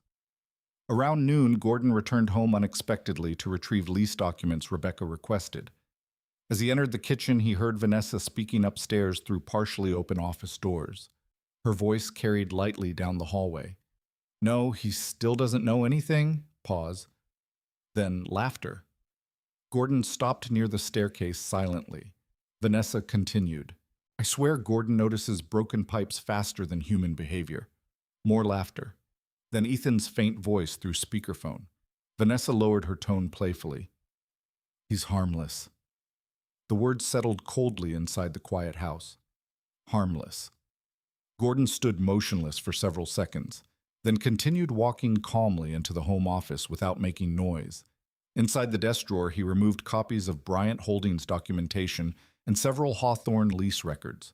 His hands remained perfectly steady. Because Vanessa misunderstood something fundamental. Harmless men didn't build quietly for 7 years. Harmless men didn't survive humiliation without learning patience. Harmless men didn't prepare. That evening, Gordon met Rebecca again downtown. She reviewed updated financial summaries while city lights reflected across the office windows. Finally, she closed the file. You're almost ready. Gordon looked at her. For what? Rebecca folded her hands together carefully. For the moment your wife destroys herself publicly. Gordon frowned slightly. What do you mean? Rebecca slid a printed invitation across the desk. Vale and Ivory. 7-year anniversary gala. Formal event. Investor announcement. Partnership reveal. Rebecca tapped the paper once. She's planning something ambitious. Gordon stared at the invitation quietly, then noticed Ethan Calloway's name printed beside Vanessa's beneath the gold lettering. Not his. Rebecca watched Gordon carefully. You okay? Gordon looked down at the invitation for several long seconds, then answered honestly. Yeah. And for the first time since the marriage began falling apart, that answer was completely true. Because now Gordon Bryant finally understood the difference between reacting emotionally and preparing structurally. One made noise. The other changed outcomes. The mortgage note opportunity appeared quietly, like most dangerous things did. Rebecca Holloway called Gordon just after sunrise on a Monday in early September while he was inspecting rooftop drainage systems above Hawthorne Plaza. Cold wind moved across the roof while Columbus traffic murmured below in distant waves. You need to come downtown, Rebecca said. What happened? That mortgage package we discussed. Gordon tightened his grip on the phone slightly. Yeah, it's moving. An hour later, Gordon sat inside Rebecca's office reviewing documents spread across her desk. The situation was complicated but familiar to people who understood distressed debt markets. Their home mortgage had originally been sold years earlier through bundled servicing structures between lenders. Rising interest pressure and regional banking instability forced one smaller institution to unload portions of its residential-backed portfolio. One of those notes belonged to Gordon and Vanessa Bryant. Rebecca tapped a highlighted section carefully. The package isn't public-facing yet. Gordon read silently. Can Bryant Holdings buy it? Not directly, Rebecca answered. Too obvious. Gordon looked up. Then how Rebecca slid another folder across the desk. A secondary acquisition vehicle. Gordon understood immediately. Legal, structured, quiet. That was the pattern now. Everything important happened beneath visible conversation. What's the risk? Gordon asked. Rebecca answered honestly. Minimal financially, significant emotionally if you misuse it. Gordon leaned back slightly. I'm not trying to throw her out of the house. Rebecca studied him carefully. That's why this works. 3 weeks later, the note transferred quietly through layered transactions Walter Green helped structure. No drama, no threats, no confrontation, just paperwork. And suddenly Gordon Bryant controlled the mortgage note attached to the house Vanessa constantly described as proof of her success. The irony settled heavily inside him, because Gordon remembered every inch of that house before it became polished enough for Instagram photographs. He remembered replacing rotten subflooring after flooding during year 1. Remembered sleeping 4 hours a night while installing kitchen cabinets himself to save money. Remembered carrying drywall sheets through freezing rain because delivery costs were too high. Vanessa remembered none of it. Or maybe she chose not to. One Saturday afternoon, Vanessa hosted a fall lifestyle brunch for local influencers and potential clients. The backyard filled with white rental tents, floral centerpieces, and photographers capturing staged candids near the pool. Everything looked effortless. Nothing was. Gordon spent most of the morning repairing loose electrical wiring in the garage after one of the outdoor heaters shorted overnight. At noon, Vanessa entered wearing cream cashmere and carrying her phone like an extension of her hand. You're seriously doing maintenance during this? She asked. The heater almost caught fire. We could have hired someone. Gordon secured another wire connector carefully. We did. Vanessa sighed impatiently. Do you know how this looks? Gordon glanced around the garage, like I'm fixing something broken. That's not funny. I wasn't joking. Vanessa stared at him for a second before shaking her head. You always find a way to embarrass me. The statement almost fascinated Gordon now, because Vanessa genuinely believed practical work created shame. Meanwhile, she rented half the furniture visible in the backyard. Outside, photographers positioned guests beside catered food displays, while soft acoustic music drifted through the open patio doors. Vanessa suddenly lowered her voice. And please don't mention your investment hobby to anyone today. Gordon looked at her quietly. My hobby. You know what I mean. No? Gordon said calmly. I don't. Vanessa crossed her arms. People here operate at a different level financially. That nearly made Gordon smile. Instead, he returned to tightening electrical connections while Vanessa walked back outside in irritation. A few minutes later, Gordon stepped into the backyard carrying a toolbox toward the heater units near the pool. Several guests barely acknowledged him. One man wearing loafers without socks moved aside automatically like Gordon belonged to event staff. Again, nobody looked closely. That invisibility protected him everywhere. Near the pool bar, Ethan stood speaking with 2 real estate developers from Cincinnati. Gordon slowed slightly when he heard Ethan talking. Vanessa carried that marriage for years, Ethan said confidently. One developer laughed. Still married technically? Ethan smirked. For now. The group chuckled lightly. Gordon kept walking without reacting, not because the words didn't matter, because they confirmed timing. That was all. As afternoon sunlight faded, Vanessa gathered guests near the patio fireplace for photos. Wine glasses reflected orange firelight, while photographers instructed everyone where to stand. Gordon Vanessa called suddenly. He looked up from adjusting heater controls. Come here for one picture. The request sounded performative rather than sincere. Gordon walked over calmly. The photographer positioned Vanessa beside Ethan accidentally at first before awkwardly correcting placement. Vanessa laughed too loudly. Oh my God, imagine the internet with that picture. People smiled politely. Gordon noticed Ethan didn't move away immediately. Then the photographer asked casually, "How long have you two owned this place?" Vanessa answered instantly. "I made this house what it is. Made, not built, not we, I." Gordon looked slowly around the backyard. The stone patio he installed, the fence he rebuilt, the lighting he wired, the drainage system he repaired twice. Everything here existed because Gordon Bryant maintained structure while Vanessa curated image.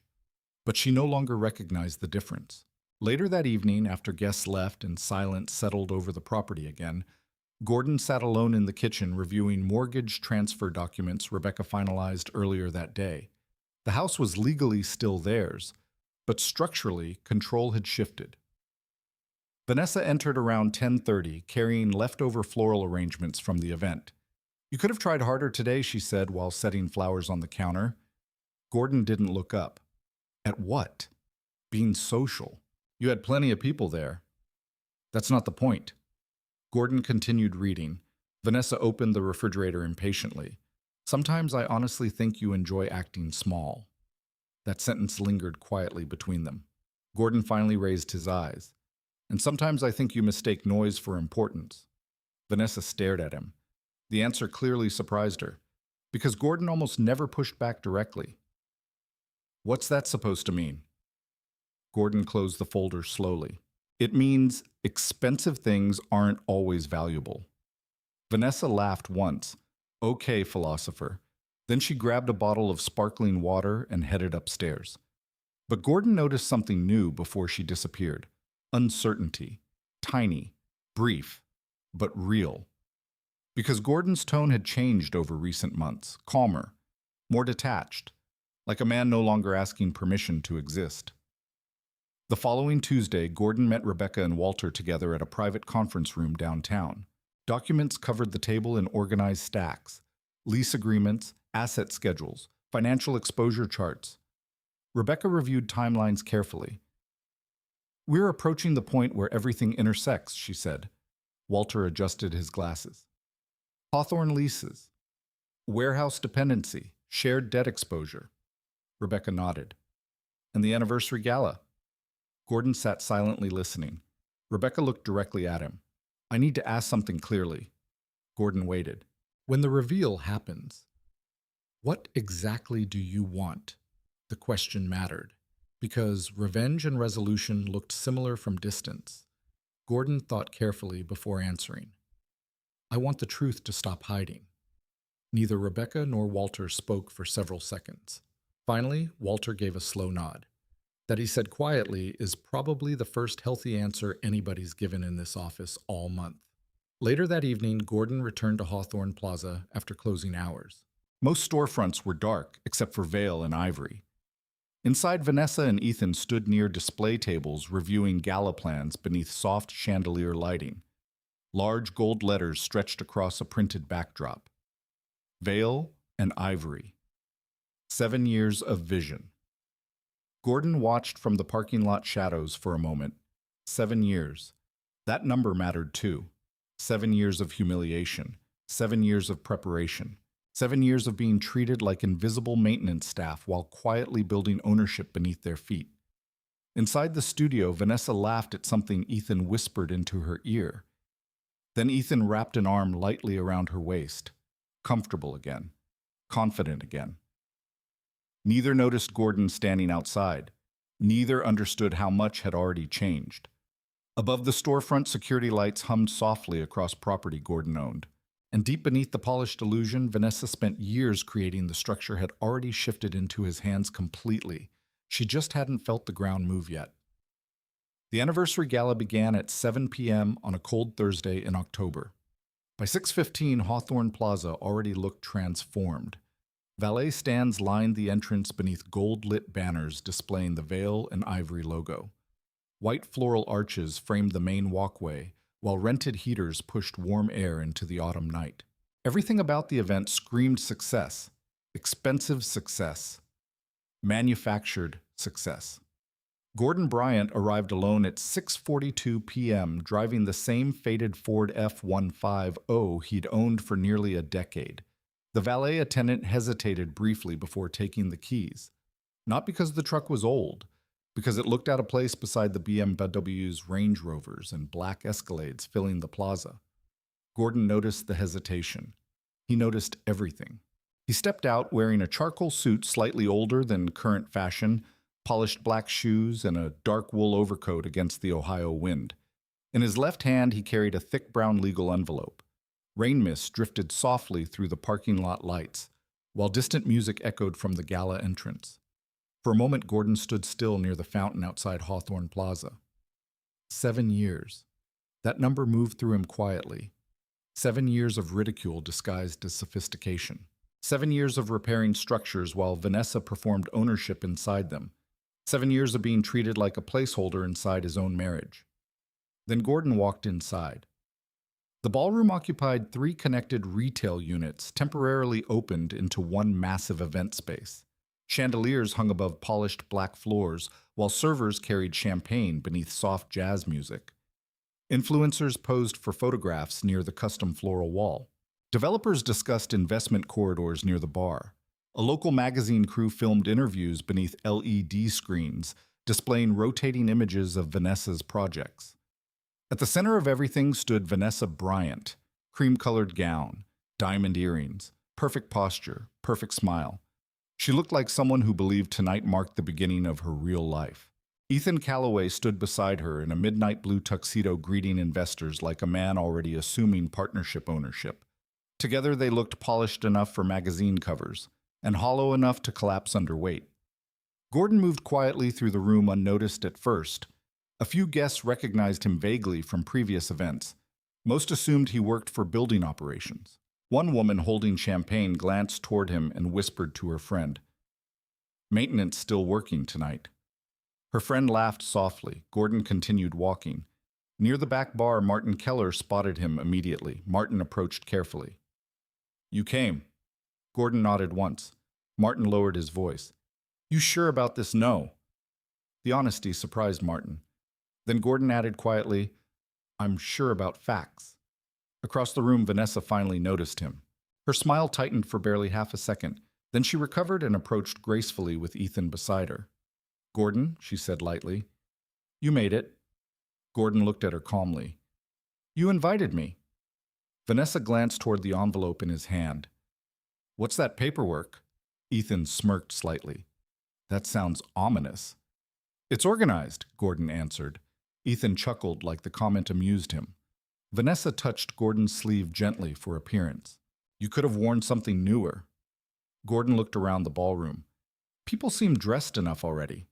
Vanessa exhaled through her nose quietly, still embarrassed by him. Still, even now. A photographer approached suddenly. "Vanessa, can we get one with your husband?" Vanessa hesitated. Not long, but long enough. Then she smiled for the camera while standing beside Gordon. The photographer adjusted lighting, closer together. Vanessa leaned toward Gordon mechanically, while Ethan stood only a few feet away watching. The flash exploded white across the room. For one strange second, Gordon realized this would probably become the last photograph ever taken of them as husband and wife. The event intensified as the night continued. Champagne flowed constantly, music grew louder, conversations loosened. And beneath all of it, Gordon observed patterns. Investors asking careful questions about expansion. Vendors quietly requesting delayed payment clarifications. Ethan constantly checking his phone, Vanessa drinking slightly faster than usual. Pressure existed beneath the glamour now. Gordon could feel it. Around 8:40 p.m., Rebecca Holloway entered quietly through the side corridor wearing a black tailored coat and carrying a slim leather briefcase. Nobody paid attention to her. That was intentional. She caught Gordon's eye briefly across the ballroom. One small nod. Ready. Gordon checked his watch once. 9 p.m. The scheduled announcement time. Vanessa eventually stepped onto the small presentation stage near the LED backdrop, while applause rolled through the ballroom. The lights dimmed slightly. Ethan stood beside the stage, smiling confidently with one hand in his pocket. Vanessa lifted a champagne glass. 7 years ago, she began smoothly. Veil and ivory existed inside a tiny office above a nail salon. Polite laughter. Vanessa smiled beautifully beneath stage lighting. And tonight, we're preparing for national expansion. More applause. Gordon stood near the back wall quietly listening. Vanessa continued telling the story of her success, her sacrifices, her vision, her discipline. Not once did she mention Gordon helping build the original office. Not once did she mention the years he carried repairs bills, renovations, or emotional weight silently behind her ambitions. Then Ethan joined her on stage. The room reacted immediately. People understood symbolism, partnership, power, transition. Vanessa looked toward Ethan warmly before speaking again. Some people enter your life and help you become who you were actually meant to be. A few guests exchanged looks. Gordon noticed. Vanessa slowly scanned the room until her eyes found him near the back. Then she smiled. Not warmly, sharply.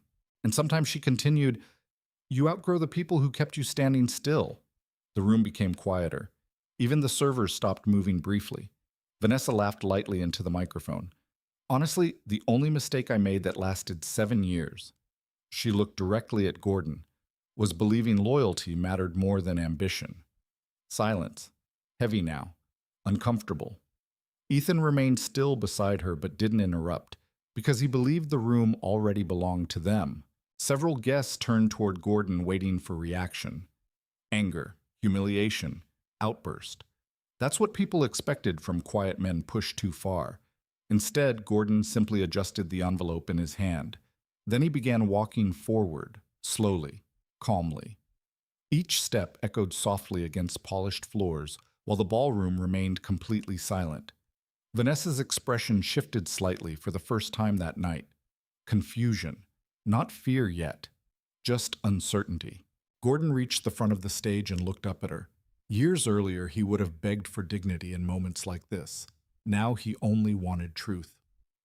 Rebecca Holloway moved quietly through the crowd toward the stage perimeter. Martin Keller lowered his drink slowly.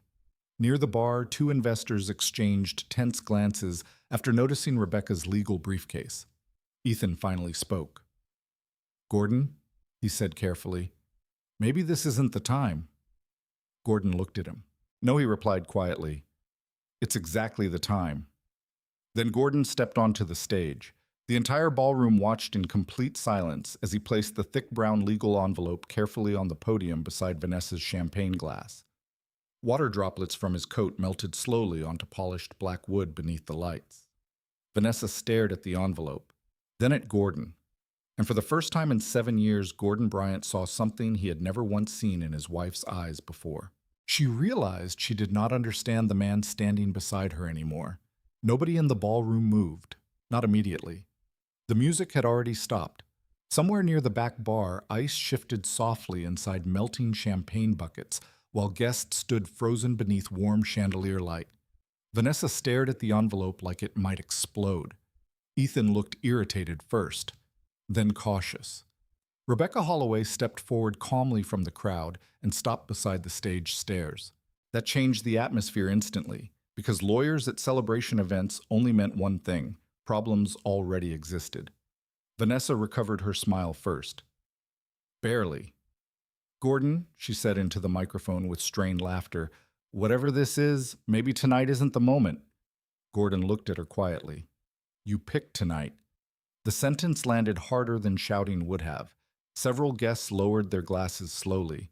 Vanessa glanced toward the audience, still trying to control optics. Always optics. She stepped closer and lowered her voice. "You're embarrassing yourself." Gordon finally looked directly at her. "No," he said calmly. "I'm ending that." The room became even quieter somehow. Rebecca stepped onto the stage, then black heels clicking softly against polished flooring. Ethan straightened immediately. "And you are?" he asked sharply. "Rebecca Holloway," she answered, "attorney for Gordon Bryant." A visible shift moved through the room. People recognized confidence when it entered quietly. Rebecca placed a leather folder beside the envelope on the podium. "Mrs. Bryant," she continued professionally, "you've been formally served." Vanessa's expression changed completely. Not grief, not guilt. Calculation. Fast calculation. She looked toward Gordon. "You filed for divorce." "Yes." In secret, Gordon held her gaze. You preferred secrets. A few guests exchanged uncomfortable looks. Ethan stepped forward quickly. Okay, I think we should handle this privately. Rebecca turned toward him calmly. You should probably remain quiet, Mr. Calloway. Ethan frowned. And why exactly is that? Rebecca opened the folder carefully. Because your name appears repeatedly throughout the documentation. Silence again. Heavy now. Real. Vanessa's posture tightened visibly beneath stage lighting. What documentation she demanded. Rebecca removed several papers. Financial records, hotel records, shared business liabilities, commercial lease conflicts. The words hit the room one by one like controlled hammer strikes. No drama, just structure. Gordon watched investors near the back exchange increasingly nervous glances. One woman discreetly lowered her phone camera. Another guest slowly stepped away from Ethan, because reputation moved fast in rooms built on perception. Vanessa laughed suddenly, sharp, artificial. This is insane. Rebecca ignored the interruption. Additionally, she continued, Bryant Holdings, LLC, currently maintains controlling ownership interest in Hawthorne Plaza. Nothing happened for 2 full seconds. Then the room shifted, audibly. Confused murmurs spread immediately across the ballroom. Ethan blinked once. What Rebecca remained composed. Hawthorne Plaza ownership transferred approximately 14 months ago. Vanessa looked directly at Gordon. No. Gordon said nothing. No, Vanessa repeated louder. That's not possible. Rebecca slid acquisition paperwork across the podium. Recorded and filed. Vanessa grabbed the documents quickly. Her eyes moved faster with every page. Gordon watched the exact moment disbelief became fear. Not emotional fear, structural fear. Because Vanessa suddenly understood something horrifying. She had spent years mocking a man while standing inside property he owned. Ethan stepped toward the paperwork. This has to be some kind of manipulation. Rebecca looked at him evenly. No, it's commercial real estate. Several investors quietly pulled out phones. Martin Keller remained near the back, watching silently, unsurprised. Vanessa's voice sharpened. You bought the plaza. Gordon nodded once. When a while ago. The simplicity of the answer made it worse. Vanessa stared at him. How Gordon answered honestly, slowly. That word cut deeper than any insult could have, because Vanessa suddenly realized Gordon hadn't changed overnight. He had been building quietly the entire time she treated him like dead weight. Ethan recovered faster than Vanessa did. Men like him survived through adaptation. He adjusted his cufflinks slightly. Okay, he said carefully, owning a plaza doesn't change anything. Rebecca finally looked directly at him. It changes your warehouse. Ethan froze. Just briefly, but Gordon noticed. Always. Rebecca opened another file. Bryant Holdings subsidiaries acquired Blackstone Distribution Holdings approximately 6 months ago. The color drained from Ethan's face slowly. No, he said. Rebecca slid the acquisition records forward, again recorded and filed. Now the room truly fractured. Guests whispered openly. Investors stepped farther away from the stage. A woman near the wine station muttered, Jesus Christ. Vanessa looked between Ethan and Gordon rapidly. You own the warehouse too, Gordon answered calmly. Yes. Ethan grabbed the papers harder. That's impossible. We would have known. Rebecca spoke without emotion. You didn't conduct proper ownership tracing. Ethan looked furious now. Vanessa looked terrified. There was a difference. Fury still believed force could reverse reality. Fear understood reality had already arrived. Gordon stood quietly beneath stage lights while the entire ballroom reevaluated him in real time. Same suit, same face, same man. But now people looked longer. Straighter posture, controlled breathing, calm eyes. Ownership changed perception faster than character ever could. Vanessa shook her head repeatedly. You did this to humiliate me. Gordon finally answered with visible emotion for the first time that night. No. His voice remained low. You did that yourself. The sentence hit harder than anything else so far, because everyone in the room knew it was true. Rebecca removed one final folder slowly. And there's one more matter, Vanessa looked exhausted already. What now? Rebecca placed mortgage documents onto the podium. Residential mortgage servicing rights connected to the Bryant residence transferred through secondary acquisition approximately 9 weeks ago. Vanessa stared blankly, then looked at Gordon, then back at Rebecca. What does that mean? Rebecca answered plainly. It means Gordon Bryant controls the mortgage note attached to your home. Complete silence. Absolute silence. Even the catering staff stopped moving. Vanessa's lips parted slightly, but no sound came out immediately. Because this was the moment everything collapsed at once. The plaza, the warehouse, the debt exposure, the affair, and now, the house. The symbol she built her identity around. Vanessa stepped backward slowly, like the floor beneath her no longer felt stable. You bought our house. Gordon shook his head once. No. Then he looked directly at her. I bought the debt attached to it. Rebecca folded her hands calmly. Legally and properly. Vanessa suddenly looked around the ballroom desperately, searching for support, for allies, for someone to laugh and say this had become a misunderstanding. But nobody moved. Because power in rooms like this followed certainty, and Gordon Bryant sounded certain. Ethan looked down at the warehouse documents again, then toward the investors near the back, then at Vanessa. Gordon noticed the exact moment Ethan emotionally disconnected from her. Survival instinct. Megan Pierce had predicted it perfectly. Men like Ethan always ran before collapse. Vanessa finally found her voice again. You lied to me for years. Gordon looked at her quietly. No, he answered. I stopped explaining myself to someone who never listened. The words settled heavily across the ballroom. Rebecca checked her watch briefly, then addressed Vanessa professionally. Due to multiple documented financial disclosure concerns and lease violations currently under review, Bryant Holdings will also be reassessing Vale and Ivory's tenancy status. Vanessa looked stunned. You can't throw me out. Rebecca's tone remained perfectly controlled. Not tonight.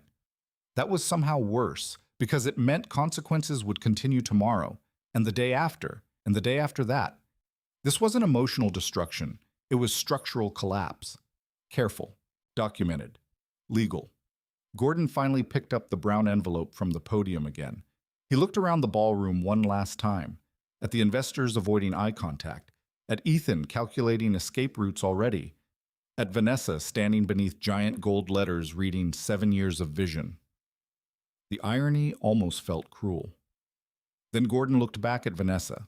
For years she believed silence meant weakness, that quiet men lacked ambition, that visible confidence mattered more than invisible preparation.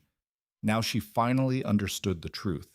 The man she spent 7 years dismissing had quietly built ownership beneath her entire world, and she never noticed until the ground shifted underneath her feet. The gala never officially ended. It dissolved, slowly, like expensive fabric tearing one thread at a time. People began leaving in clusters rather than individually. Investors whispered near the exits while servers quietly stopped refilling champagne glasses. The musicians near the back wall stood awkwardly beside abandoned instruments, waiting for instructions nobody gave. At the center of it all stood Vanessa Bryant beneath fading chandelier light. Still beautiful, still perfectly dressed, but no longer in control.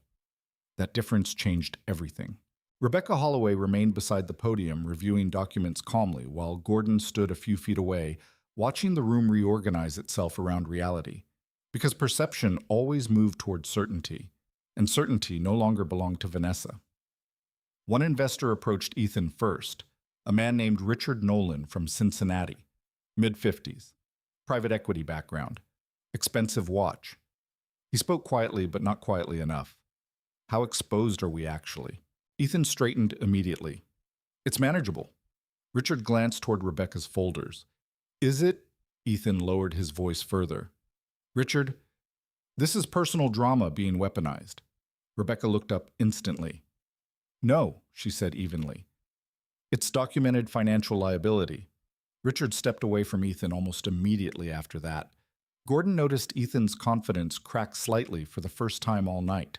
Not publicly, subtly, like stress fractures forming beneath polished concrete. Across the ballroom, Vanessa grabbed Gordon's arm suddenly. "We need to talk privately." Gordon looked down at her hand, gripping his sleeve. For years, he would have followed instantly. Tonight, he gently removed her hand instead. "You've had 7 years to talk privately." Vanessa's expression hardened. "You planned this," Gordon answered calmly. "I prepared. That's the same thing." "No," Gordon said quietly. "Planning hurts people. Preparation protects you from them." Vanessa stared at him without answering. Around them, more guests filtered toward exits. Several avoided eye contact completely. Others openly watched now. Not with sympathy, with fascination. Because public collapse attracted attention the same way success once had. Vanessa lowered her voice sharply. "You're enjoying this." That almost made Gordon sad, because even now she still misunderstood him completely. "I didn't come here to embarrass you." "Then why now?" Gordon looked around the ballroom slowly. "The truth eventually needs a room." That sentence silenced her briefly. Meanwhile, Ethan stepped toward Rebecca with visible irritation. "You can't threaten lease termination in the middle of an event." Rebecca didn't even blink. "I'm not threatening anything." She handed him another document. "Formal review notice." Ethan scanned the paper rapidly, his jaw tightened. "Financial misconduct review." Rebecca nodded once. "Your company's used warehouse collateral representations inconsistent with filed disclosures." Ethan looked genuinely alarmed now. Not offended. Alarmed. Because unlike Vanessa, Ethan understood paperwork could destroy people faster than scandal ever could. He turned toward Gordon sharply. "You were spying on us." Gordon met his eyes calmly. "No," he said. "I was paying attention." Ethan took one step closer. "You think owning buildings makes you powerful?" Gordon answered without emotion. "No." Then he glanced around the ballroom. "But it helps when everyone else is renting their image." That landed hard. Several nearby guests visibly reacted, because suddenly the entire gala looked different. The rented floral walls, the temporary furniture, the catered luxury, the social media staging. Everything appeared fragile now, constructed, temporary, exactly like the business underneath it. Vanessa suddenly stepped behind the podium again, almost desperately. She grabbed the microphone with trembling fingers. "Everyone," she said loudly, forcing composure, "this has clearly become a personal marital issue." Some guests paused near the exits. Others kept leaving. Vanessa continued. "And Gordon is trying to manipulate the situation by presenting selective information." Rebecca closed one folder carefully, then looked directly at Vanessa. "Would you like the complete information presented instead?" Silence. Vanessa froze, because for the first time in years, someone in the room wasn't intimidated by performance. Rebecca walked forward calmly, holding another stack of documents. "Outstanding vendor liabilities," she said evenly. She placed the papers onto the podium. "Delayed contractor payments." Another stack. "Unreported partnership conflicts involving Mr. Calloway." Another. "Warehouse dependency exposure tied to Blackstone distribution." Vanessa looked overwhelmed now. Guests watched openly. No more pretending. No more polished networking smiles. Just collapse. Ethan stepped beside Vanessa finally. "We should leave." "Interesting." Not "we'll fix this." Not "let's explain." Leave. Megan Pierce had been right again. Men like Ethan fled instability immediately. Vanessa looked at him sharply. "You're leaving." Ethan lowered his voice. "I'm minimizing damage." That sentence hit Vanessa harder than anything Gordon revealed all night. Because Ethan wasn't loyal to her. He was loyal to momentum. And momentum had shifted. Fast. One of the younger influencers quietly whispered to another near the champagne station. "So, Gordon owns this whole place." The other woman nodded slowly. "I think he owns half the city." Rumors expanded instantly after that. People checked public property records on phones. Others recognized Bryant Holdings from local acquisitions.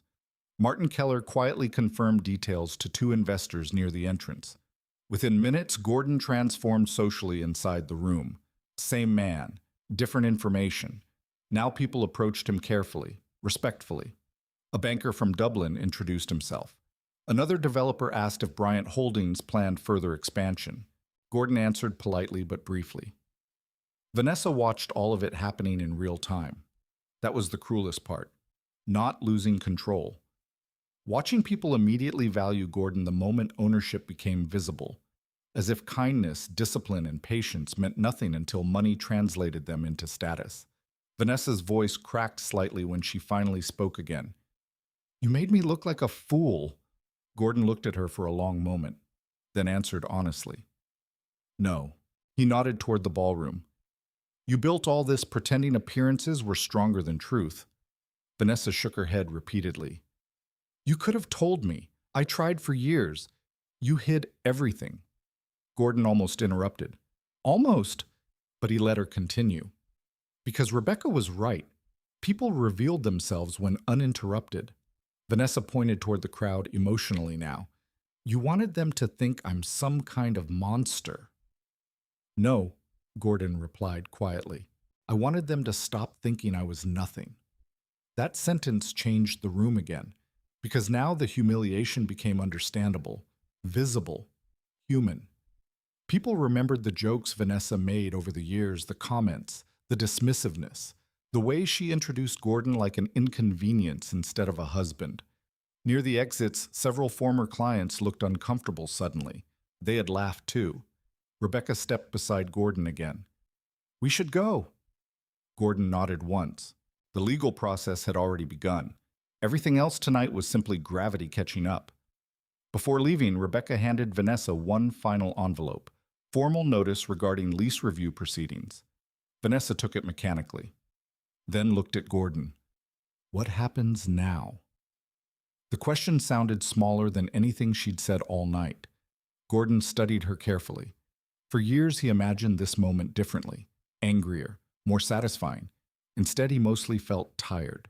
12 years ago, he said quietly, we had folding tables above a nail salon. Vanessa's eyes flickered. Gordon continued, you used to thank me for carrying furniture upstairs. The room remained silent, listening. I would have given you everything honestly. Vanessa looked close to tears now. But you needed somebody beneath you, Gordon said, not beside you. No response came, because there wasn't one. Ethan checked his phone again nervously. Probably investors leaving, messages arriving, damage spreading. Rebecca touched Gordon's sleeve lightly.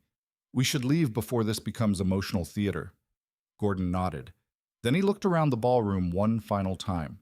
The collapsing event, the half-empty champagne glasses, the abandoned promotional displays, the giant gold letters reading 7 years of vision. And suddenly Gordon understood the truth completely. Vanessa never actually loved ownership. She loved admiration. But admiration built on illusion always expires eventually. As Gordon turned toward the exit, Vanessa spoke one last time, softly now, almost unrecognizable. Gordon. He stopped but didn't turn around immediately. When did you stop loving me? The question lingered through the nearly empty ballroom. Gordon thought about it carefully, then answered without cruelty. I think he said quietly, I stopped the day you became embarrassed by the man who built your first office with his own hands. He walked away after that, Rebecca beside him. Cold Ohio rain waiting outside. And behind them, the empire Vanessa Bryant built from appearances finally began collapsing under the weight of documented truth. Franklin County Domestic Relations Court smelled faintly of old paper floor polish and burnt coffee. The hearing took place on a gray November morning beneath low Ohio skies. Rain tapped softly against courthouse windows while attorneys moved through hallways carrying overstuffed folders and tired expressions. Divorce court did not care about appearances. That was the first thing Gordon Bryant noticed when he walked inside beside Rebecca Holloway. Nobody here cared about designer dresses. Nobody cared about Instagram followers. Nobody cared who looked successful at dinner parties. Courts cared about timelines, signatures, bank records, proof. That difference favored Gordon completely. Vanessa arrived 20 minutes later wearing a cream-colored coat and oversized sunglasses despite the rain outside. Ethan did not come with her. That mattered too. Gordon noticed the absence immediately. Megan Pierce had already informed Rebecca 2 days earlier that Ethan quietly dissolved several joint consulting arrangements tied to Vale and Ivory after the gala disaster. Exactly as predicted. Men like Ethan abandoned collapsing structures before debris reached them. Vanessa removed her sunglasses slowly after spotting Gordon near the courtroom entrance. For a second, neither spoke. Then Vanessa looked away first. That also mattered. Because throughout their marriage, Gordon had always been the one lowering his eyes first. Not anymore. Rebecca reviewed documents one final time while waiting outside courtroom 4B. Today isn't emotional, she reminded Gordon quietly. I know. Good. Because opposing counsel's going to push narrative. Gordon nodded once. Narrative. Another word for performance. Vanessa's attorney, Charles Benton, arrived moments later carrying an expensive leather briefcase and the confidence of a man accustomed to winning through intimidation. He shook Rebecca's hand professionally, then looked toward Gordon briefly. So, this is Mr. Bryant. Rebecca answered before Gordon could. Yes. The property owner. Charles paused slightly, then recovered. Interesting. Even attorneys reacted differently once ownership entered conversation. Inside the courtroom, everything felt smaller than Gordon expected. Wood paneling, American flag near the bench, rows of uncomfortable seating, no glamour, no audience, just process. Judge Eleanor Whitmore entered promptly at 9 a.m., mid-60s, sharp eyes, no patience for theatrics. Perfect. The hearing began with routine procedural matters before Charles Benton stood to present Vanessa's position. He approached carefully. Your Honor. Charles began smoothly. Mrs. Bryant dedicated years supporting a marriage in which she carried the overwhelming financial and emotional burden. Gordon listened quietly. Charles continued painting a picture. Vanessa as ambitious entrepreneur. Gordon as passive spouse. Vanessa as provider. Gordon as emotionally withdrawn maintenance worker who secretly manipulated financial structures during the marriage. Some portions sounded almost convincing, if documentation didn't exist. Charles paced slowly while speaking. Mrs. Bryant entered this marriage believing transparency existed. Rebecca remained expressionless beside Gordon. Then Charles made his mistake. He leaned too heavily into appearances. Mr. Bryant intentionally concealed financial acquisitions while allowing Mrs. Bryant to publicly believe he possessed minimal independent success. Judge Whitmore looked over her glasses. Is concealed wealth illegal in marriage if assets are separately documented and lawfully acquired? Charles adjusted immediately. Not inherently. Your Honor, but Rebecca stood. Permission to respond. Granted. Rebecca approached the podium carrying 3 binders. No wasted movement. No emotional tone. Just facts. Every acquisition made by Gordon Bryant through Bryant Holdings, LLC, was lawfully recorded, tax documented, and temporally separated through verifiable financial structures. She placed the binders down carefully. Additionally, Mrs. Bryant repeatedly declined involvement or awareness regarding Mr. Bryant's financial affairs. Rebecca opened one binder. We also have multiple documented statements where Mrs. Bryant openly dismissed or ignored discussion of Mr. Bryant's investments. Vanessa shifted slightly at the table. Rebecca continued. Most importantly, Your Honor, this case is not about hidden wealth. She paused. It is about demonstrated entitlement. The courtroom became quieter. Rebecca handed documents to the clerk. Commercial acquisition records, property timelines, tax filings, warehouse ownership structures, mortgage transfer documentation. Everything aligned perfectly, because Gordon prepared carefully long before filing. Judge Whitmore reviewed several pages silently, then looked toward Vanessa. Mrs. Bryant, were you aware your husband held investment properties? Vanessa hesitated. Not to this extent. That wasn't my question. Vanessa's jaw tightened. I knew he bought a duplex years ago. Rebecca immediately stepped forward. And how did you describe that investment repeatedly in documented witness statements? Vanessa remained silent. Rebecca opened another file. Specifically, Mrs. Bryant referred to Bryant Holdings as... Rebecca glanced down briefly. Gordon's little landlord hobby. Several people inside the courtroom looked up. Not dramatic, just revealing. Judge Whitmore wrote something down quietly. Charles Benton attempted recovery quickly. Your Honor, regardless of language used during marriage, Mrs. Bryant reasonably believed the marital lifestyle was built jointly. Rebecca nodded once. Correct. Then she placed mortgage records forward, and Mr. Bryant can document personally financing or physically completing substantial portions of the marital residence renovations. Photographs appeared next. Gordon laying flooring, installing cabinetry, repairing structural water damage, building the patio, replacing roofing sections, time stamped over years. Vanessa stared at the photos silently, because memory became dangerous when documented. Rebecca continued calmly. Meanwhile, Mrs. Bryant publicly and repeatedly represented herself as sole architect of the marital lifestyle while engaging in extramarital relationships tied directly to financially unstable business expansion. Charles objected immediately. Character attack. Rebecca didn't flinch. Financial motive relevance. Judge Whitmore allowed it. Then came the hotel records, the consulting overlap, the warehouse dependencies, the shared liability exposure between Ethan and Vanessa. Again, not emotional accusations. Paper, dates, proof. That was Gordon's advantage. He never tried to win arguments. He collected evidence. Around noon, Judge Whitmore requested direct testimony from Gordon. He stood calmly and took the oath. Charles Benton approached first. Mr. Bryant? He began smoothly. Why conceal your financial growth from your wife? Gordon answered honestly. I stopped discussing things she already decided were worthless. Charles paced slowly. You're saying your wife underestimated you? Yes. And that justified secretly acquiring properties around her business. Gordon looked directly at him. I bought profitable properties. Charles pressed harder. Did you enjoy revealing those acquisitions publicly at the gala? The courtroom waited.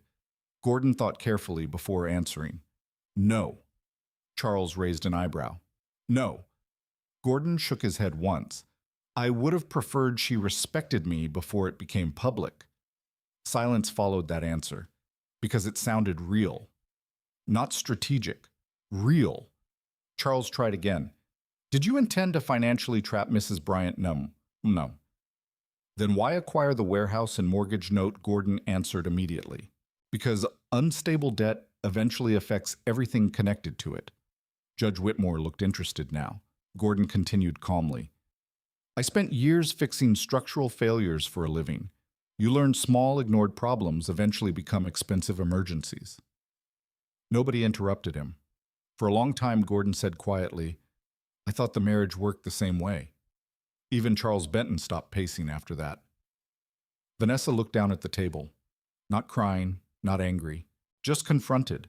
Because Gordon wasn't performing. That made him difficult to attack. Rebecca handled redirect examination briefly afterward. Then she introduced final evidence, witness statements, vendor complaints, lease concerns, delayed payments, everything tied together cleanly, no chaos, no revenge spectacle, just consequence. Late that afternoon, Judge Whitmore reviewed her notes for several long moments before speaking. The court recognizes Bryant Holdings' assets as legally distinct premarital and individually structured property interests. Vanessa closed her eyes briefly.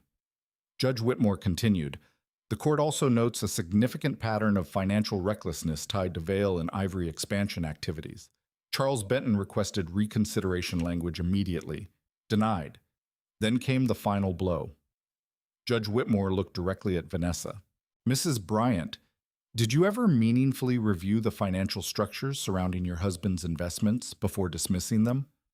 The question hung quietly inside the courtroom.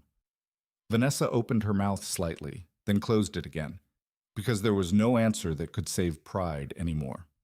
Only truth remained now, and truth had already been documented months before anyone stepped into court. The collapse happened quietly after court. Not dramatically, not all at once. That was the thing about unstable structures. From the outside, they often looked normal, right before failure. 2 weeks after the hearing, the gold veil and ivory sign disappeared from Hawthorne Plaza before sunrise. No announcement accompanied it, no farewell post, just 2 maintenance workers removing mounting brackets while cold November wind pushed dead leaves across the parking lot. Gordon watched from his office window without emotion. The lease termination agreement had finalized 3 days earlier after multiple financial disclosure violations surfaced during restructuring review. Rebecca handled everything professionally. No revenge clauses. No public humiliation. Just legal consequence. The empty storefront looked strange afterward. Too quiet. For years, the space had glowed with curated luxury every evening.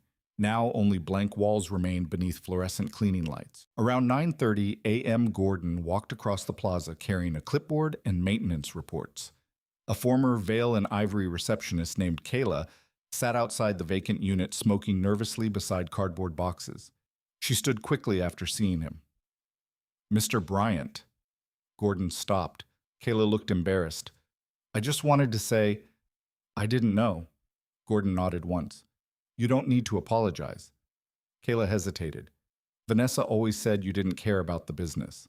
Gordon looked through the empty storefront windows. "I cared about stability." Kayla lowered her cigarette slowly. "That's probably harder to fake." The sentence stayed with Gordon after he walked away. Because it summarized almost everything, Vanessa knew how to create admiration. But Gordon understood how to build sustainability. And sustainability always outlived performance eventually. Over the next month, more pieces fell apart around Vanessa. The Nashville expansion disappeared first. Then the Cincinnati investors withdrew. Then vendors demanded immediate payment instead of extended terms. Ethan Callaway officially dissolved remaining partnerships through attorneys. No goodbye, no loyalty, just distance, exactly as Gordon expected. One snowy evening, Megan Pierce called while Gordon reviewed quarterly reports inside Bryant Holdings' small downtown office. "You hear about Ethan Nomers. He relocated to Charlotte." Gordon kept reading. "Fast." "Yeah," Megan replied dryly. "Rats generally don't hold press conferences." That almost made Gordon smile. Outside the office windows, snow drifted softly through Columbus traffic lights, while Bryant Holdings continued operating quietly, steadily, without spectacle. That difference mattered more to Gordon now than wealth itself, because for the first time in years his life felt structurally honest. No pretending, no shrinking himself to protect someone else's ego, no absorbing humiliation to preserve appearances, just clarity. Around the same time Gordon made a decision Rebecca didn't expect. He asked Bryant Holdings property managers to prioritize placement assistance for displaced Vail and Ivory employees, not Vanessa. The staff, design assistants, administrative workers, install crews, people caught beneath someone else's collapse. One afternoon, Rebecca called him after reviewing the staffing memos. "You're helping them find new positions." "Yes, you know you don't owe anyone that." Gordon looked through office windows toward High Street below. "I know." Rebecca remained quiet briefly. "Most people in your position would want visible revenge." Gordon answered honestly. "I already proved my point." That answer surprised even him slightly, because months earlier Gordon believed justice would feel triumphant. Instead, it mostly felt quiet, like setting down something heavy after carrying it too long. The marital house sold in January. Gray skies covered Columbus the morning Gordon walked through it one final time before closing. The rooms echoed now, furniture mostly gone, walls marked by faint outlines where framed photographs once hung. Vanessa had moved into a luxury apartment downtown after the court settlement finalized. Smaller, rented, temporary. Gordon moved slowly through the empty house alone. Kitchen, living room, hallway. The backyard patio still held patches of snow across the stonework he installed years earlier. He stopped beside the fence near the property line and remembered rebuilding it during summer heat while Vanessa attended networking lunches downtown. Back then, he still believed sacrifice automatically created appreciation. Now he understood something harder. People only value sacrifice they're capable of recognizing. And Vanessa stopped recognizing his years earlier. Near noon, Gordon heard footsteps inside the house. Vanessa. She entered quietly through the front door, carrying final paperwork from the realtor. For a moment, neither spoke. The silence between them felt different now. Not angry, exhausted. Vanessa looked thinner than before, not physically fragile, just drained, like someone who spent years performing strength until the performance consumed all the actual strength underneath it. "You came early," she said softly. Gordon nodded once. Wanted to check the plumbing before closing. That almost made Vanessa laugh. Almost. Of course you did. They stood in the empty kitchen together beneath pale winter light. Vanessa looked around slowly. I used to think this house proved I made it. Gordon said nothing. Vanessa continued quietly. But I think I just wanted people to envy me. There it was, the first honest thing she'd said in years. Gordon leaned against the counter calmly. Why Vanessa looked toward the backyard? Because if people envied me, I didn't have to feel afraid. Gordon studied her carefully. Afraid. Interesting word. Vanessa rubbed her hands together slowly against the cold. My father used to call anybody poor a failure. The sentence explained more than Gordon expected. He'd walk through stores, pointing at workers like they were warnings. She laughed softly without humor. I think somewhere along the line, I started doing the same thing. Gordon remained quiet, not because he lacked thoughts, because this wasn't the moment to punish honesty. Vanessa finally looked at him directly. You really loved me once, didn't you? Gordon answered immediately. Yes. No hesitation, no bitterness, just truth. Vanessa swallowed hard. I think that's what hurts most. Outside, snow continued falling softly across the patio stones. For several long seconds, neither moved. Then Vanessa looked down at the paperwork in her hands. I should hate you, she admitted quietly, but I don't think you actually tried to destroy me. Gordon thought carefully before answering. I tried to stop disappearing. That settled between them heavily. Because finally Vanessa understood the difference. He hadn't spent years building revenge. He built protection, ownership, distance from humiliation, a life nobody could quietly take from him again. Vanessa nodded slowly like the realization exhausted her. Then she handed Gordon the final property transfer signatures. You always fix things, she said softly. Gordon looked at the documents. Not everything. Vanessa almost responded, then stopped. Because some damage simply arrived too late for repair. After she left, Gordon walked through the empty house one final time before locking the front door. No dramatic goodbye. No emotional collapse. Just completion. That evening, Gordon drove to Clintonville instead of downtown. Back to the duplex. The first building he ever owned.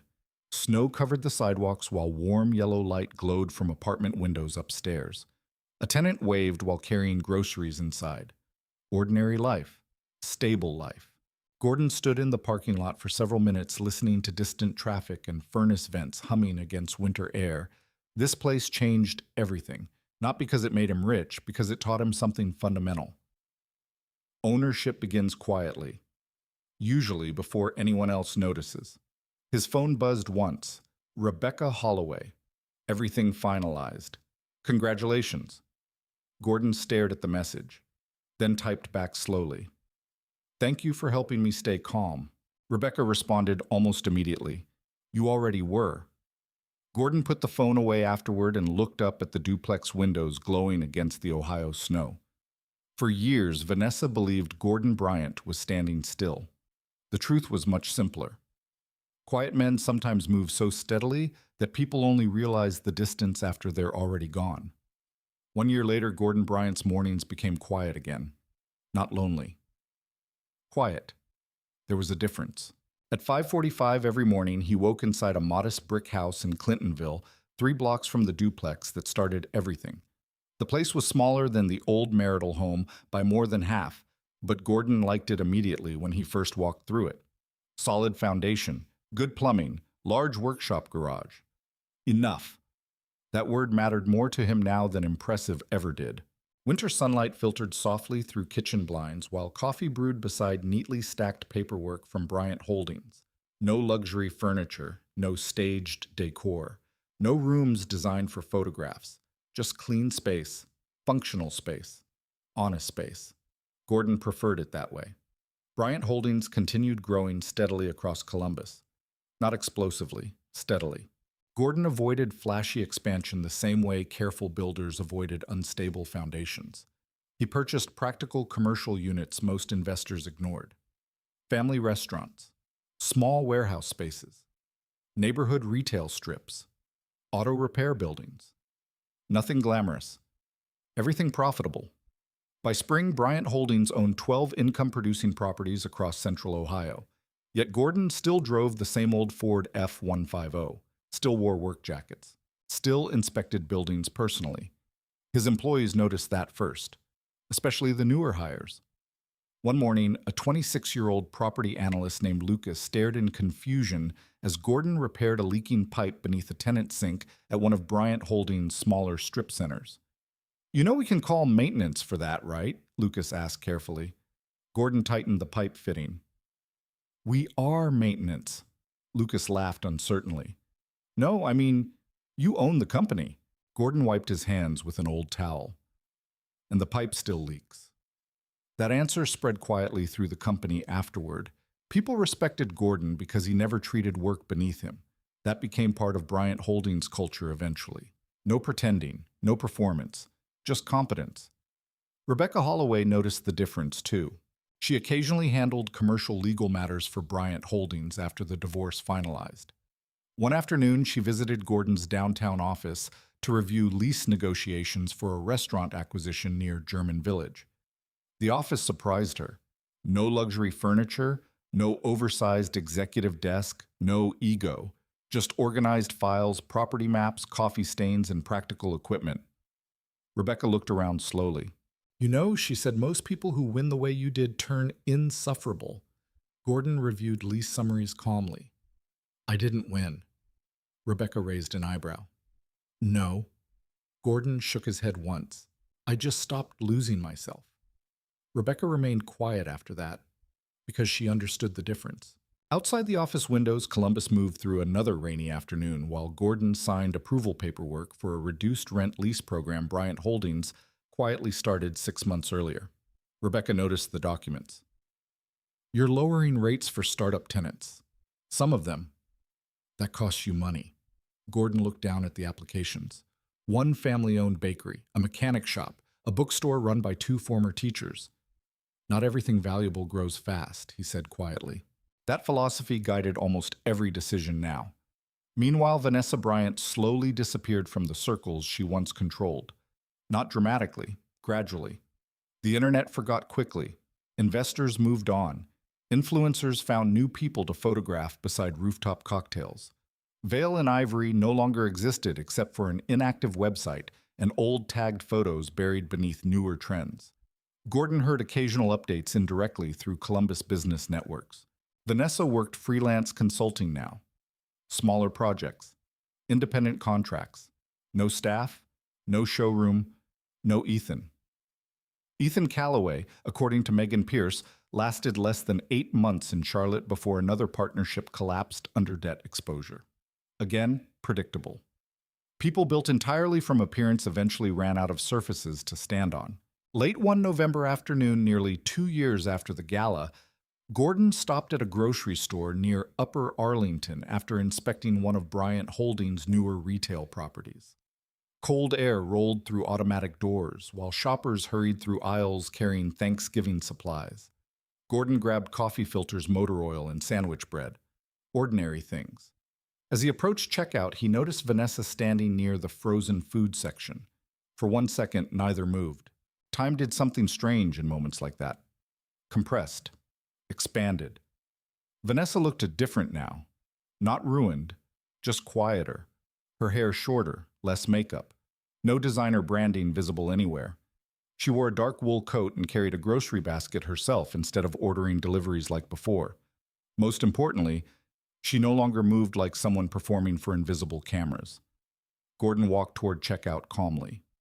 Then Vanessa spoke first. "Gordon." He stopped beside the aisle. "Hey." No anger, no bitterness, just recognition. Vanessa glanced toward his shopping basket. "You still buy the same coffee?" Gordon looked down briefly. "Guess so." A small silence settled between them. Not hostile. Sad in a distant way. Vanessa shifted her weight slightly. "I heard Bryant Holdings bought the old theater property downtown." "We did. You always wanted that building?" Gordon nodded once. "Good structure." That almost made Vanessa smile. Almost. Then she looked at him carefully. "You seem peaceful." The observation surprised him slightly because it was accurate. "I am." Vanessa lowered her eyes briefly. I used to think peace came after people admired you. Gordon waited. I was wrong. The fluorescent grocery lights hummed softly overhead while shopping carts rattled somewhere near the entrance. Vanessa finally looked back at him. I'm sorry. No dramatic tears followed, no speech. Just two words. Simple. Late. Real. Gordon studied her for several seconds. Years earlier, he needed that apology desperately. Now it felt different, like hearing rain after already surviving the storm. I know, he said quietly. Vanessa swallowed once. You ever hate me? Gordon answered honestly. For a while. And now? He thought carefully. No.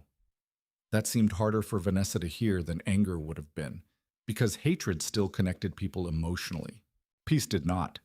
A cashier called for lane assistance nearby. Normal life continued around them.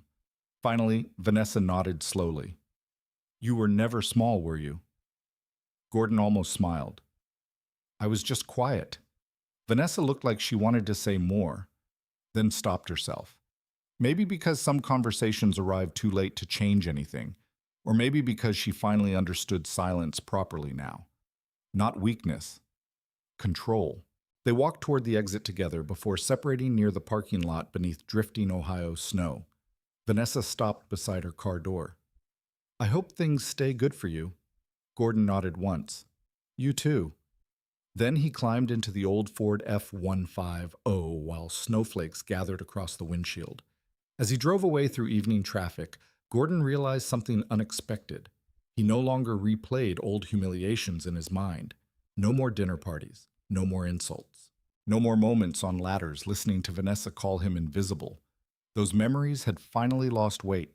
Because Gordon Bryant built something stronger than revenge. He built a life nobody could define for him anymore.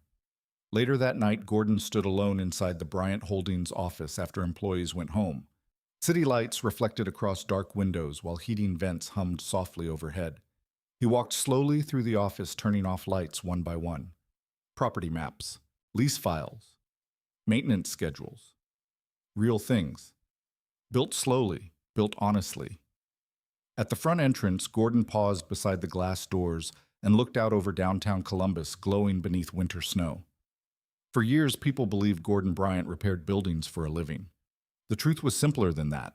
He repaired structures, including himself.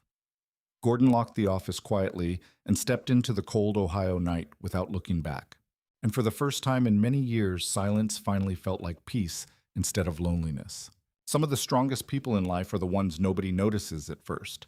They are the quiet husbands, the overlooked workers, the people who keep fixing things while others chase attention.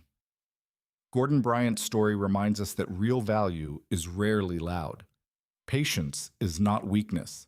Silence is not failure. And the people who spend years building slowly often become stronger than the people who spend years trying to look successful. What destroyed Vanessa was not Gordon's revenge. It was her inability to recognize loyalty, discipline, and quiet sacrifice while she still had them.